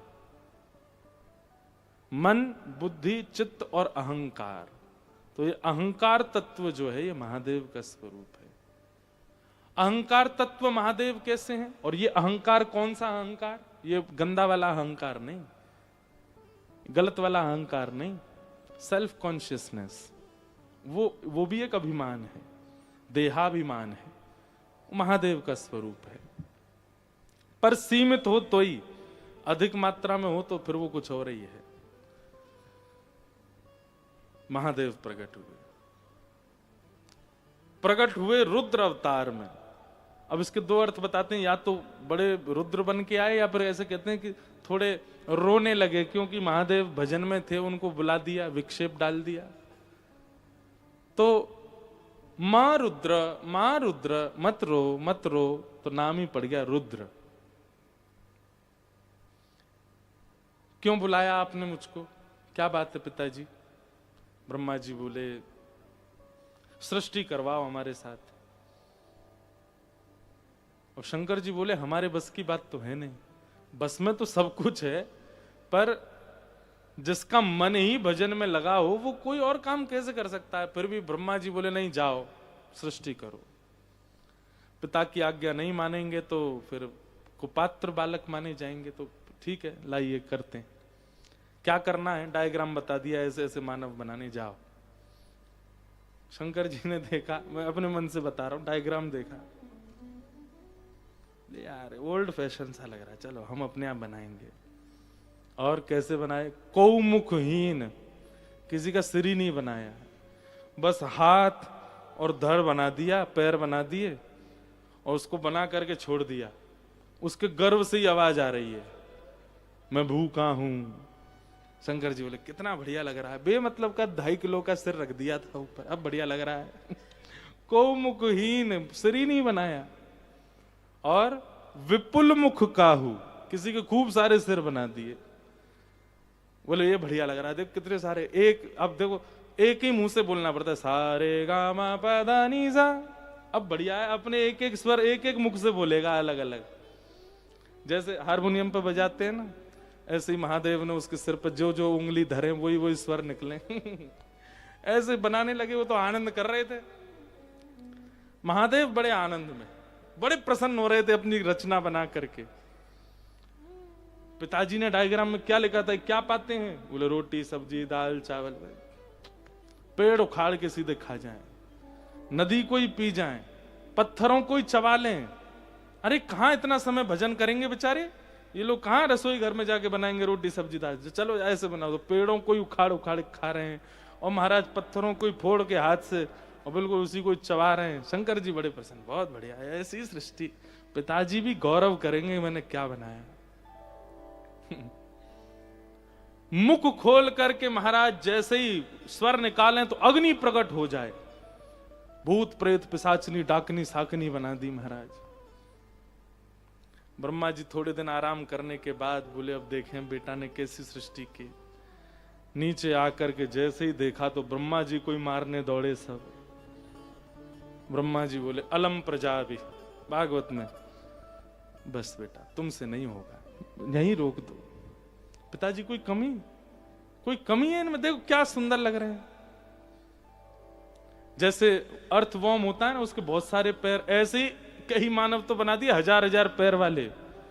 बोले अब इसको यहां से अमेरिका जाना हो कैसे जाएगा? इतनी जोर से दौड़ेगा 10 मिनट में पहुंच गया, 1000 पैरों से ही दौड़ रहा है। कोई रेंगने वाले मानव बना दिया। अरे बड़ी विचित्र रचना की।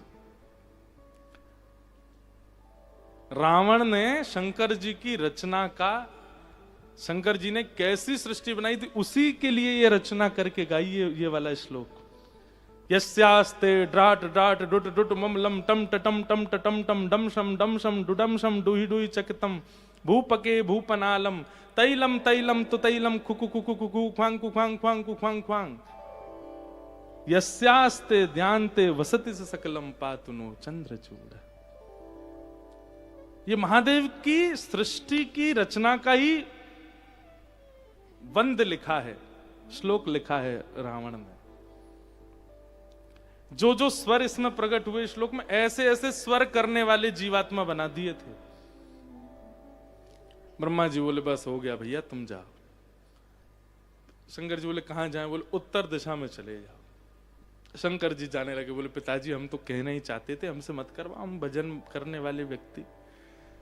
शंकर जी जाने लगे। ब्रह्मा जी बोले अकेले क्यों जा रहे हो, उनको भी लेके जाओ, सब संग ही रखो वहां पे ऊपर ही। और शंकर जी बोले आओ भाई लोगों, सब लोग चलेंगे, एकांत में रहेंगे। और नमः पार्वती पते हर हर महादेव। बड़े भोले देव है महादेव। सबको लेकर के चले गए, हिमालय पर रहने लगे।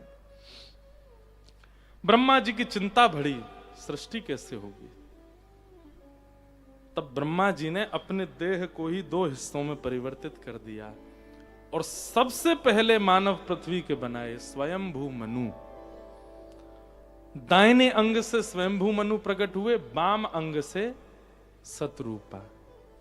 अच्छा, पुरुष तो पहले भी बन चुके हैं, पर स्त्री पहली कौन है? सतरूपा। अब कई लोगों को अटपटी लगेगी ये बात, पर ब्रह्मा जी ने यही सोचा, बोले जितने बनाए जा रहे हैं सब भजन की ओर भाग रहे हैं, ऐसा कुछ निर्माण हो कि ये लोग कर्म की ओर भागें। भजन भी बने, कर्म भी बने। इनको कर्म करवाने की सामर्थ्य केवल एक में है, और वो है माताओं में। अगर माताएं नहीं होती तो हम सब बाबा जी होते, हम सब लोग भजनानंदी कैलाश पे ही भीड़ होती। ये इतनी बड़ी बड़ी इंडस्ट्रीज बन रही हैं, ये कर्म कर रहे हैं, बिजनेसमैन प्रकट हो रहे हैं, क्यों? ये उन्हीं की इच्छा की पूर्ति के लिए।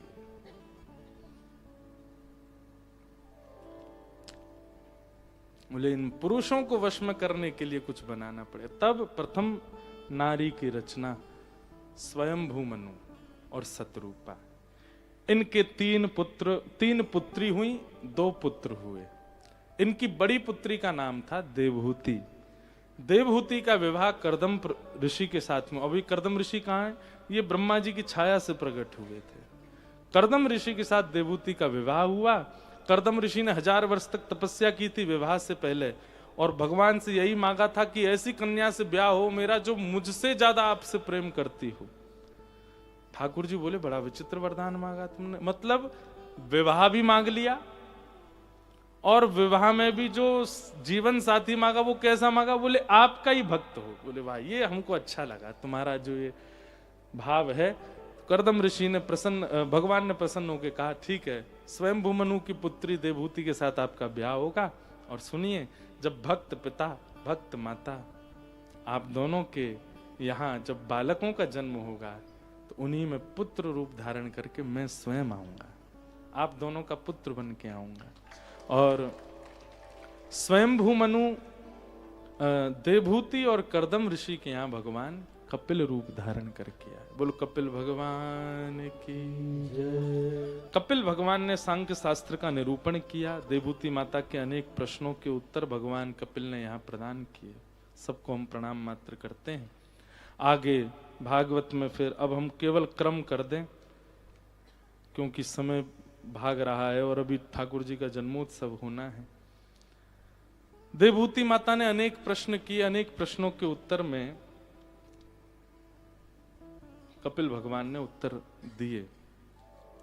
आगे ध्रुव चरित्र सुनाया गया, सती चरित्र सुनाया गया। सबको प्रणाम मात्र करते हैं। कल हमने ध्रुव चरित्र का थोड़ा अंश कह दिया है। तत्पश्चात ध्रुव जी के वंश में इनके बेटा अंग, अंग के बेटा बैन, बैन के यहां भगवान पृथु, और पृथु महाराज ने, ये भी भगवान के अवतार हैं, पृथु अवतार। पृथु महाराज ने 100 अश्वमेध यज्ञ किए, परंतु 100वां अश्वमेध यज्ञ पूर्ण नहीं होने दे रहे थे इंद्र। कहीं यज्ञ पूर्ण हो गया तो कहीं इंद्र की पदवी ना मांग लें। इनको क्रोध आया इंद्र के ऊपर। इंद्र को नष्ट करने के लिए जैसे ही क्रोधित हुए, भगवान इंद्र के सहित प्रकट हो गए। अब देखो बहुत अच्छी समझने जानने योग्य बात है। सारे साधक और भक्त लोग बहुत ध्यान से सुनिएगा। 100 अश्वमेध यज्ञ कर रहे थे कौन? पृथु महाराज। 99 ही होते थे, 100वां यज्ञ पूरा नहीं होने देता था। इंद्र कोई ना कोई विघ्न डाल देता था, और जैसे विघ्न आता है तो यज्ञ का नियम है फिर शुरू से करो। 99 यज्ञ होते, 100वां पूरा नहीं हो पाता। तब क्रोध में भर के इन्होंने जब इंद्र पर क्रोध किया तो इंद्र को संग लेकर के भगवान प्रकट हो गए। तो भगवान की आराधना की, प्रार्थना की, सब किया।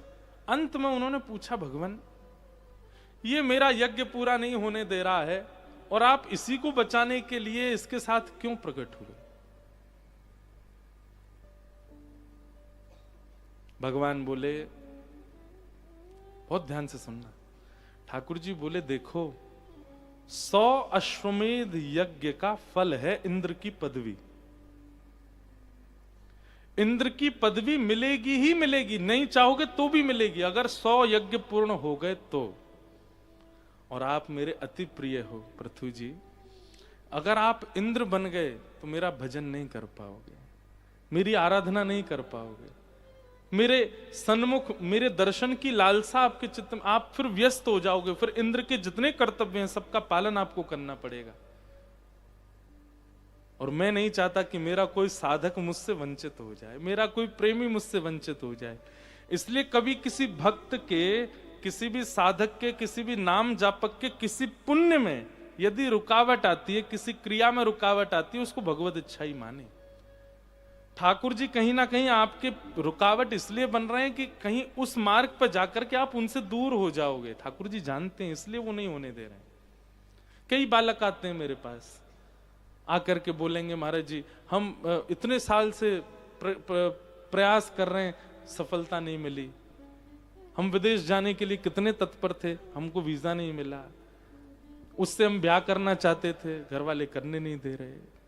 सब में यही विचार करो कि वो अथक प्रयास करने पर भी आपको प्राप्त नहीं हो रहा है, जो भी वस्तु है, इसका मतलब ठाकुर जी जानते हैं कि उसकी प्राप्ति में आप ठाकुर जी से दूर हो जाओगे, इसलिए वो प्राप्त नहीं हो रही है। इसलिए प्रयास करने पर मिल जाए तो भगवद इच्छा, नहीं मिले तो भी भगवद इच्छा मान करके उसको छोड़ देना चाहिए। समझ में आई बात? पृथु महाराज को भगवान ने ये उपदेश दिया कि 100 यज्ञ पूरे हो जाते तो आप इंद्र तो बन जाते पर मुझसे दूर हो जाते, और मैं वो नहीं चाहता कि आप मुझसे दूर हो। इसलिए आपका ये 100वां यज्ञ में विघ्न इंद्र तो माध्यम था, मैं ही करवा रहा था, ताकि पूर्ण ना हो, मेरे ही रहो, मुझसे दूर ना जाओ। तब पृथु महाराज ने भगवान से कहा, अब मुझे अब वरदान दे दीजिए। बोले क्या? ऐसा वरदान किसी ने नहीं मांगा।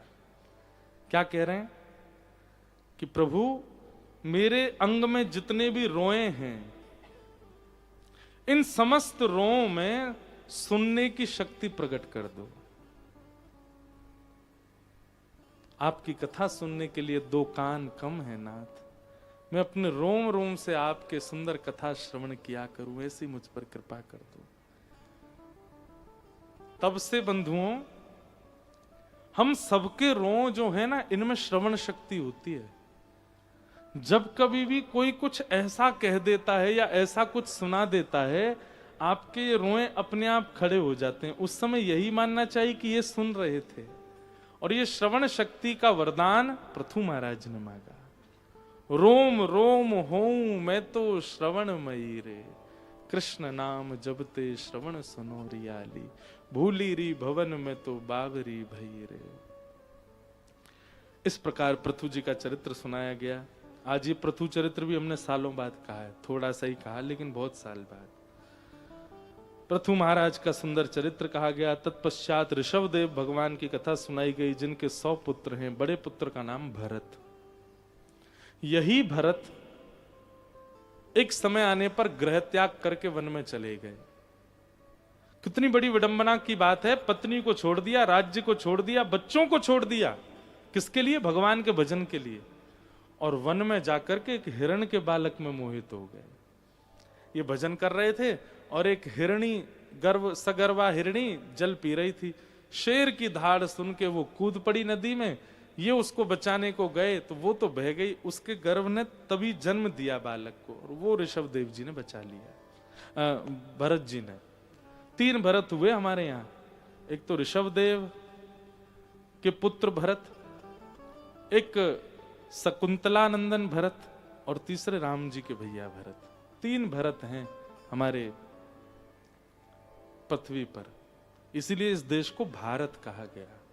भरत ने जिसको बनाया, भरतों ने जिसकी रक्षा की, भरतों ने जिसको पन पाया, इसलिए नाम पड़ा भारत। तो ये वही भरत है, ऋषभदेव जी के पुत्र भरत। अब उस बालक की रक्षा सुरक्षा सेवा में इतने व्यस्त हो गए कि उसी में ही आसक्त हो गए, भजन छूट गया। आसक्ति कितनी खतरनाक है, केवल पत्नी में नहीं होती है, बच्चों में नहीं होती है, जानवरों में भी हो जाती है। और आजकल हो रही है, कई लोगों को बहुत ज्यादा हो जाती है। उसका परिणाम भरत जी महाराज के प्राण निकल गए एक समय आने पर, और अगले जन्म में भरत जी भी हिरणी बन के आए। तो जिन जिन की आसक्ति है, आप सब अपना अगला जन्म जानते हैं। पूछने की आवश्यकता नहीं है। देखो, प्रेम सबसे होना चाहिए, आसक्ति नहीं। आसक्ति नहीं होनी चाहिए। आसक्ति तो मानवों में भी नहीं होनी चाहिए, हम जानवर की क्या बात कहें। तो भरत जी फिर हिरण बन के आए। उनको लेकिन याद था कि मेरे से अपराध हो गया, एक हिरण के बालक में इतना आसक्त हो गया कि मैं हिरण बन गया। तब उन्होंने फिर से अपने प्राण त्यागे, और फिर तीसरा जन्म फिर ब्राह्मण कुल में हुआ। अब की बार संयोगवश फिर से उनका नामकरण भरत ही रखा गया। लेकिन बचपन से ही उनको पता था कि इस बार मुझे संसार में आसक्त नहीं होना है। जड़ की तरह व्यवहार करने लगे। सब लोग सीधे हाथ से क्रिया करते, वो उल्टे हाथ से करते। सब लोग रात में सोते, वो रात में जगते। दिन में नहाना होता, वो दिन में सोते। बिल्कुल विपरीत अवस्था में जानबूझ करके ऐसा व्यवहार करते कि मैं किसी के लायक नहीं लगूं, बिल्कुल नालायक लगता हूं सबको, ऐसा बन जाऊं। घर परिवार के लोग उनकी स्थिति समझ गए, बोले भाई ये तो इसका एक जो है खराब है, ये किसी काम का नहीं है। उनके पिता ने एक और ब्याह कर लिया था, सौतेली माँ आ गई घर में, उनके बच्चे भी हुए तो और ज्यादा दुर्व्यवहार करने लगे। भरत जी को इतना अच्छा लगता था, बहुत अच्छा है, इतना दुर्व्यवहार करो कि मुझे किसी से प्रेम ही नहीं हो। जला कूचा भोजन कराते भरत जी को, भाई लोग बहन लोग बिल्कुल प्रेम नहीं करते भरत जी को, अपने उतरे हुए कपड़े पहना देते। भरत जी कहते बहुत बढ़िया, हे भगवान बस यही कृपा बनाए रखना, मुझे किसी से प्रेम ना हो, मुझे बस आपसे ही प्रेम रहे। घर परिवार में किसी के प्रति आसक्ति नहीं। पिताजी की मृत्यु हो गई, भरत जी के एक आंसू नहीं निकला आंख से। क्यों? आसक्ति थी नहीं। उस दिन भी हंस रहे थे तो भाई लोग बोले कितना दुष्ट है, देख पिता चले गए हंस रहा है। अब तो पिताजी भी चले गए, घर के सब लोगों ने विचार किया, बोले ये हमारे किसी काम का नहीं, इसको निकाल दो घर से। भरत जी से कह दिया, बोले सुनिए अब आप अपना रास्ता नापिए। भरत जी बोले मैं तो प्रतीक्षा कर रहा था आप कब बोलो, क्योंकि मैं अगर खुद चला जाता तो उसमें भी मेरी निज इच्छा मानी जाती और वो भी बंधन का कारण बनता है। मैं अपनी इच्छा से कुछ करूंगा ही नहीं, आप एक बार कह देंगे कि चले जाओ, बस तुरंत चला जाओ। आपने कह दिया अब मैं जा रहा हूं, घर छोड़ के। इतना ऐसा जीवन जिया, जड़ भरत जी का चरित्र आपने सुन लिया, आपके अश्रु भी निकलेंगे और प्रसन्नता भी होगी। ऐसा चरित्र है जड़ भरत जी का। वन में चले गए, रात्रि में वन में जाके कहीं सो गए, तभी पास के कोल भील एक नर बलि दे रहे थे, नर की बलि चढ़ा रहे थे देवी को। वो नर पता नहीं कैसे रस्सी से खुल खुला के वहां से भाग गया। अब उसको पकड़ने के लिए सारे कोल भील पीछे भागे, वो तो भाग गया, रास्ते में पड़े हुए भरत जी से सब टकरा गए। सबने कही वो तो पतला दुबला था, ये बढ़िया मोटा, इसको ही ले चलो। पकड़ के ले गए भरत जी को। कोई अपनी इच्छा तो कुछ प्रकट ही नहीं करते थे, लेकर के गए, जाकर के स्नान कराया और जिसकी बलि देते हैं उसको बढ़िया भोजन पवाते हैं, प्रसाद पवाया। भरत जी महाराज बोले वाह हे श्याम तेरी अपार माया। कैसी माया है नाथ, कभी तो मुझे भूखा रखते हो, आज 56 भोग रख दिए मेरे सामने। कभी तो जो वस्त्र पहने हैं वो 2-2 महीने 3-3 महीने तक रहते हैं, और आज मुझे नए वस्त्र पहनवाए आपने। सब ठाकुर जी आप सबका ध्यान रखते हैं। भरत जी ने खूब बढ़िया 56 भोग पाया। 56 भोग पाने के बाद पानी वानी पी करके बिल्कुल आनंद में हो गए। उन लोगों को देखने लगे, क्योंकि अपनी इच्छा से तो कुछ करते नहीं। अब क्या? बोले उसके हाथ बांधो, लेके चलो देवी के सामने। हाथ बांध के ले गए। भरत जी अभी समझे ही नहीं हो क्या रहा है। जैसी देवी के सामने पहुंचे, तलवार देखी सामने। भरत जी बोले ये तो बलि चढ़ाई जा रही हमारी। भरत जी ने अब भी निज इच्छा प्रकट नहीं करी, तुरंत हाथ पीछे करके सिर नीचे कर दिया। शायद यही मेरा प्रारब्ध होगा, यहीं तक मेरा जीवन होगा। लेकिन आज पहली बार भरत जी ने एक इच्छा प्रकट करते हुए केवल एक बार मां की ओर देखा। मुझे पता है श्याम सुंदर यहां भी आप ही हैं, पर मैं बस आपसे ये प्रार्थना करना चाहता हूं, अगर मेरी बलि चढ़ने से आप प्रसन्न हो जाओगे तो मैं अभी चढ़वाता हूं, लेकिन कहीं इसके बाद मुझे फिर से भटकना ना पड़े। मैंने इस जन्म में एक भी निज इच्छा प्रकट नहीं की है ताकि मैं आपको प्राप्त कर सकूं। मेरा उद्देश्य केवल आपकी प्राप्ति है नाथ। ना मैं पिता का हुआ, ना मैं परिवार का ना हुआ, ना मैं किसी जन का नहीं हुआ, ताकि मैं अमनिया रहूं, आप मेरा भोग लगा सको। अमनिया जानते हैं? किसी भी वस्तु को बना करके किसी को उसको ढक दिया जाए, पहला भोग ठाकुर जी, उसको अमनिया कहते हैं। ठाकुर जी के सन्मुख पधराने के बाद वो भोग हो जाता है, प्रसाद हो जाता है। हम सब लोग अमनिया नहीं है, ठाकुर जी अमनिया ही पाते हैं। हम सब लोग उच्छिष्ट हैं। हमने अपनी वाणी किसी को दे दी, अपना यौवन किसी को दे दिया, अपना तन किसी को दे दिया, अपना मन किसी को दे दिया। मन तो जाने कितनों को दे रखा है। हम अमनिया हैं। कैसे भोग लगाएं ठाकुर जी हमारा। पर जड़ भरत जी वो कहते हैं मैं अमनिया हूं, अभी तक किसी को मैंने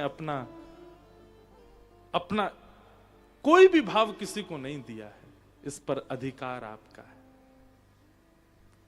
पर अगर बलि से ही आप प्राप्त होंगे तो मैं स्वीकार करें।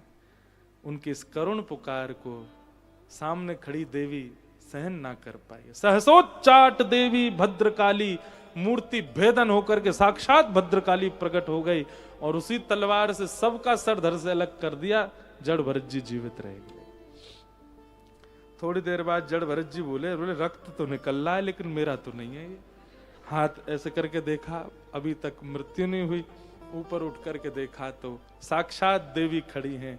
आहा लाला, अच्छा तो बाकी सबन की बलि चाहिए ही, पर खाओ पियो तो मैं हतो, कोई बात ना लाला, फिर कहीं मिल जाइयो मोह। प्रणाम करके तुरंत भाग गए वहां से। एक नदी के तट पर जाकर के जड़ भरत जी बैठ गए। कौन सी नदी? सिंधु सौवीर देश, जिसको आज आप पाकिस्तान बोलते हैं। सिंधु नदी के तट पर, इसका पुराना नाम सौवीर देश है। सिंधु सौवीर देश में सिंधु नदी के तट पर जाकर के कुछ नहीं, बस चुपचाप बैठे थे। कोई इच्छा तो है नहीं उनकी। वहीं सिंधु सौवीर देश का एक राजा था जिसका नाम था रहुगण। क्या नाम था? रहुगण। वो रहुगण नित्य कपिल मुनि के आश्रम प्रवचन सुनने जाया करते थे। सुनने तो जाते थे प्रवचन, पर उसका 1% भी प्रभाव उनके जीवन पर नहीं था। भाई प्रवचन सुनने कैसे जाना चाहिए? दीन बन के जाना चाहिए, सहज बन। वो क्या करते थे? पालकी में बैठ के जाते, ढोल नगाड़े बजाते, भाई पूरी दुनिया को पता चले मैं वैष्णव हूं। ये भी एक अपराध है। डंडोरा पीटते हुए जाते थे। आज जैसे ही तैयार होकर के आए सत्संग में जाने के लिए, तो सैनिकों ने कहा महाराज आज एक दुविधा है। बोले क्या? आपका एक कहार बीमार पड़ गया, पालकी उठाने वाला, अब कैसे जाएंगे? बोले मैं रहुगण राजा हूं, ये पूरी दुनिया मेरी सेना है, किसी को भी पकड़ लाओ। अरे राजा की सेवा सबको करनी पड़ेगी। तुम ये बात कह भी क्यों रहे हो मुझसे आकर के कि हमारे पास कोई सेना नहीं है? जाइए किसी को भी उठा लाइए, और मना करे तो उसको जान से मार दीजिएगा। मेरी सेवा के लिए कौन मना करेगा? सैनिक जैसे निकले, उनको भरत जी मिल गए। सिंधु नदी के तट पर बैठे हैं चुपचाप। तुरंत उठा, ए चलो राजा की पालकी उठानी है। चल दिए साथ में। जा करके उनको पालकी के नीचे लगा दिया। जाइए पालकी उठाओ, राजा को आज सत्संग सुनने के लिए जाना है।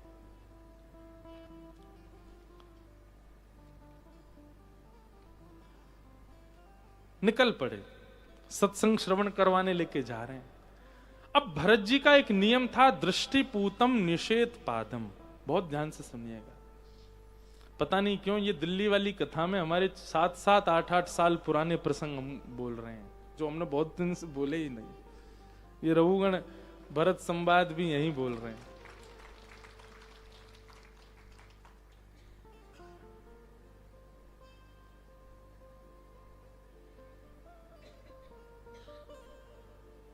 उनका नियम था दृष्टिपूतम निषेध पादम। देख करके चलते थे। एक चींटी भी अगर आ रही होती थी सामने तो उसका भी वध मुझसे ना बन जाए, कहीं यही मेरी भगवत प्राप्ति में बाधा हो जाएगा। मैं 3 जन्म गवा चुका हूं, इसको नहीं गवाऊंगा। इस चिंता में रहते थे हमेशा। अब पालकी लेके चल रहे थे, धीरे धीरे देख के चलते। अब तीनों की गति तो तेज, ये धीमे हो जाते। तो भीतर बैठे राजा का कभी सिर लगता, कभी कुछ होता। तो राजा भीतर से चिल्लाता, ए ढंग से चलो। तो तीनों कहते हम तो ठीक चल रहे हैं, ये चौथा नया आया यही गड़बड़ कर रहा है। तो भीतर से राजा व्यंग करता, हाँ क्यों ना, अरे भाई पूरा भार तुम लोगों ने उसी पे जो छोड़ रखा है। ऐसे व्यंग कर रहा था। रघुगण जी सब सुनते जा रहे थे, भरत जी सब सुनते जा रहे थे। इतने में आगे कुछ चींटियों का झुंड आ गया। चींटियों का झुंड आते ही महाराज भरत जी ने एक छलांग मारी। जैसे ही छलांग मारी तो पाल की जोर की खिंची, तीनों के हाथ से गिर गई। नीचे जैसी गिरी राजा का सिर फट गया। निकल करके बाहर आया डंडा लेकर के और बोले मैं तेरी चिकित्सा करूंगा, तूने ऐसा किया ये किया।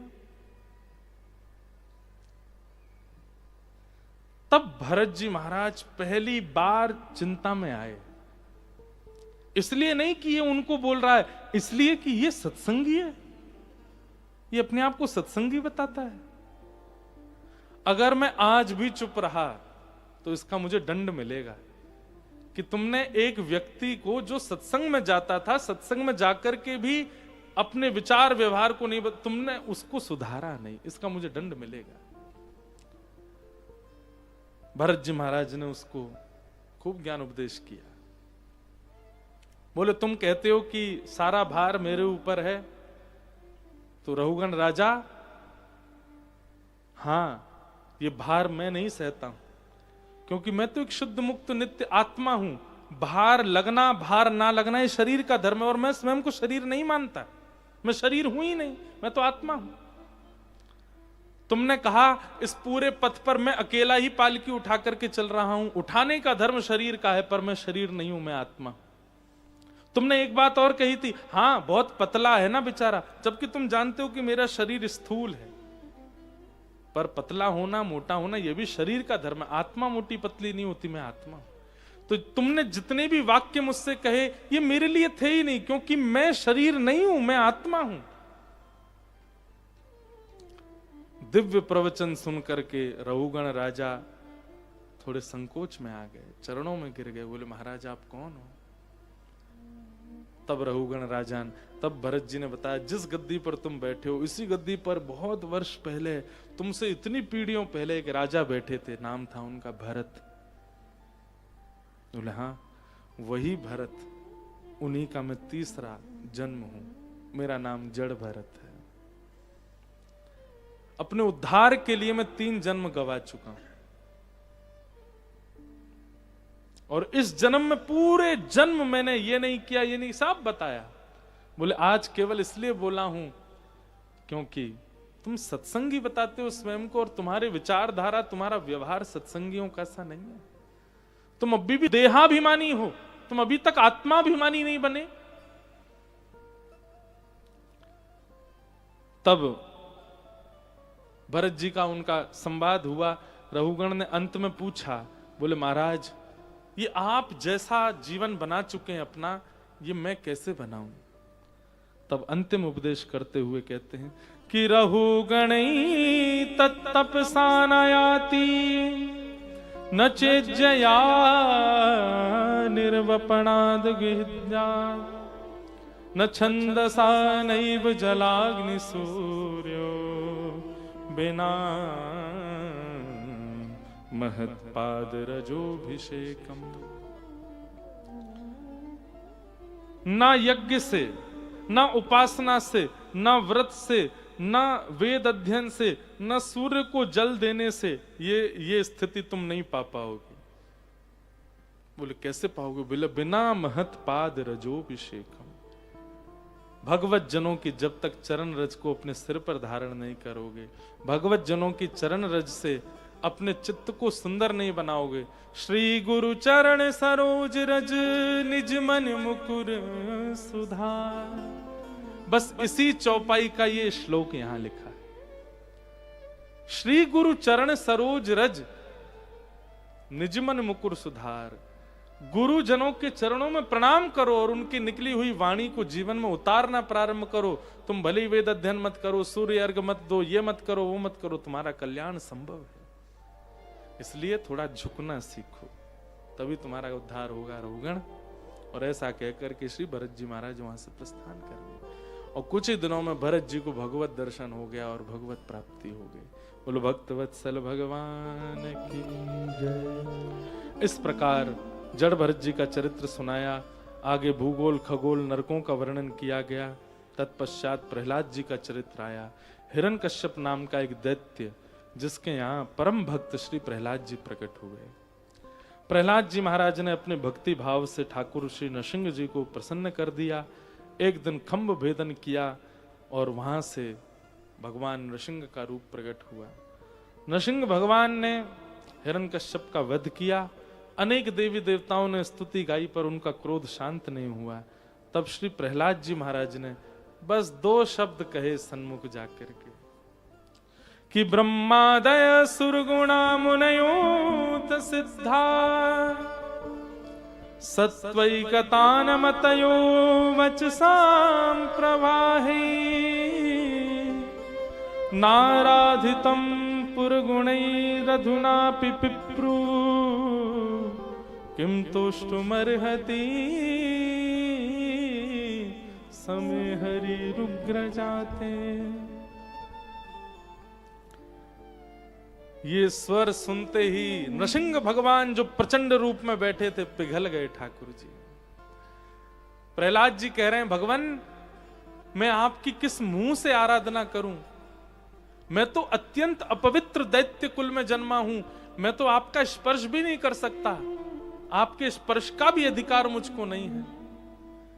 एक तो मैं ऐसे कुल में जन्मा कि मुझे आपके स्पर्श का अधिकार नहीं, दूसरी बात मैं छोटा सा बालक, लच्छेदार वाणी नहीं है मेरी जो मैं ब्रह्मा की तरह, इंद्र की तरह, अन्य अन्य भक्तों की तरह आपकी स्तुति गाऊं। तोतला बोलता हूं, मैं तो छोटा सा हूं, अभी कैसे आपकी स्तुति गाऊं। पर नाथ आप कहेंगे जब तू ये जानता था कि तू दैत्य कुल में जन्मा है, तू छोटा है, मेरी प्राप्ति में बाधा बनेगी, तो फिर मैंने भजन क्यों किया? क्योंकि मैंने गजेंद्र मोक्ष की कथा सुनी है और उस कथा को सुनकर के नाथ मुझे ये बात पता चली कि आप शुद्धता नहीं देखते, आप पवित्रता नहीं देखते, आप मानव कुल नहीं देखते, आप दैत्य कुल नहीं देखते, आप तो उसका उद्धार भी करना जानते हैं जिस पर बोलने के लिए शब्द नहीं है, हाथी। आप तो उसका उद्धार करने जाते हैं जो मानव जाति में जन्म नहीं लिया है। उससे मुझे ये बात स्पष्ट हुई कि आपकी प्राप्ति के लिए श्रेष्ठ कुल और श्रेष्ठ वाणी, श्रेष्ठ सुंदरता, श्रेष्ठ ज्ञान होना आवश्यक नहीं है, बस आपका होना आवश्यक है। वो व्यक्ति आपका हो जाए, फिर सारी बेड़ियां तोड़ करके आप उससे मिलने के आते हो। केवल इस विश्वास से मैंने आपको भेजा है।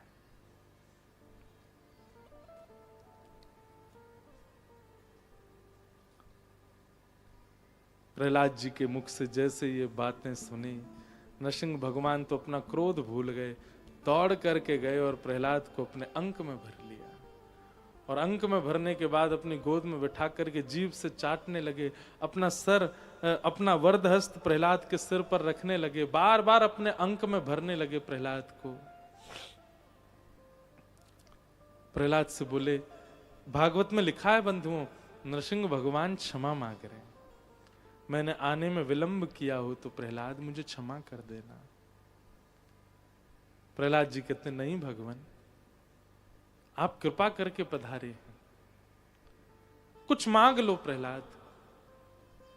प्रहलाद जी बोले, आप सब देने के बाद बोल रहे हो कुछ मांग लो? बोले मैंने क्या दिया? बोले आपने शंकर जी को गोद में बिठाया कभी? भगवान बोले नहीं। आपने लक्ष्मी जी के सिर पर हाथ रखा कभी? नहीं। आपने ब्रह्मा जी को कभी अपनी जिह्वा से स्पर्श किया है? बोले नहीं। बोले जो ब्रह्मा को नहीं मिला, लक्ष्मी को नहीं मिला, शंकर को नहीं मिला, वो एक दैत्य बालक प्रहलाद को मिल गया, और क्या मांगू मैं आपसे?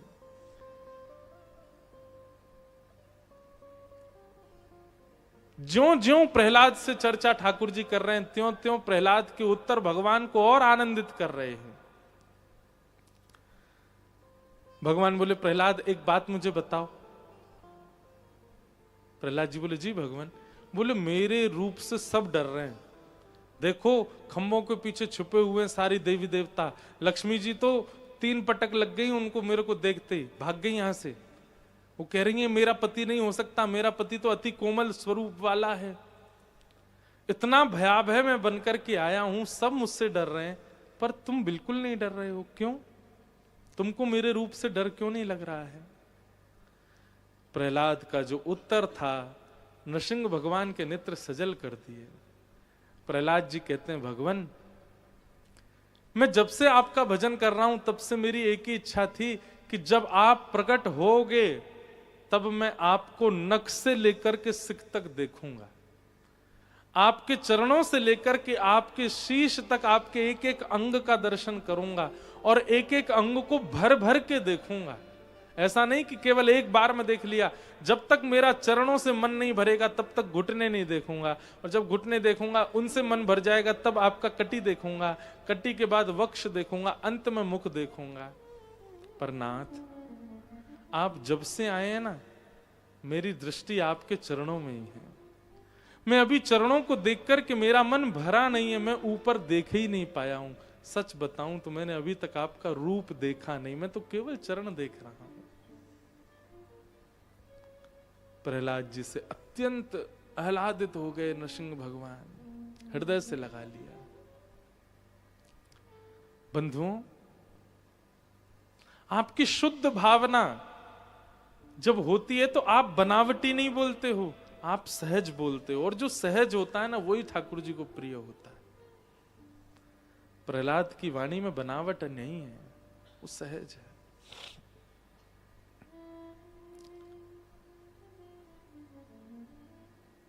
भगवान ने कृपा की प्रहलाद के ऊपर, और कृपा करके भगवान वहां से प्रस्थान कर गए। बोलो भक्त वत्सल भगवान।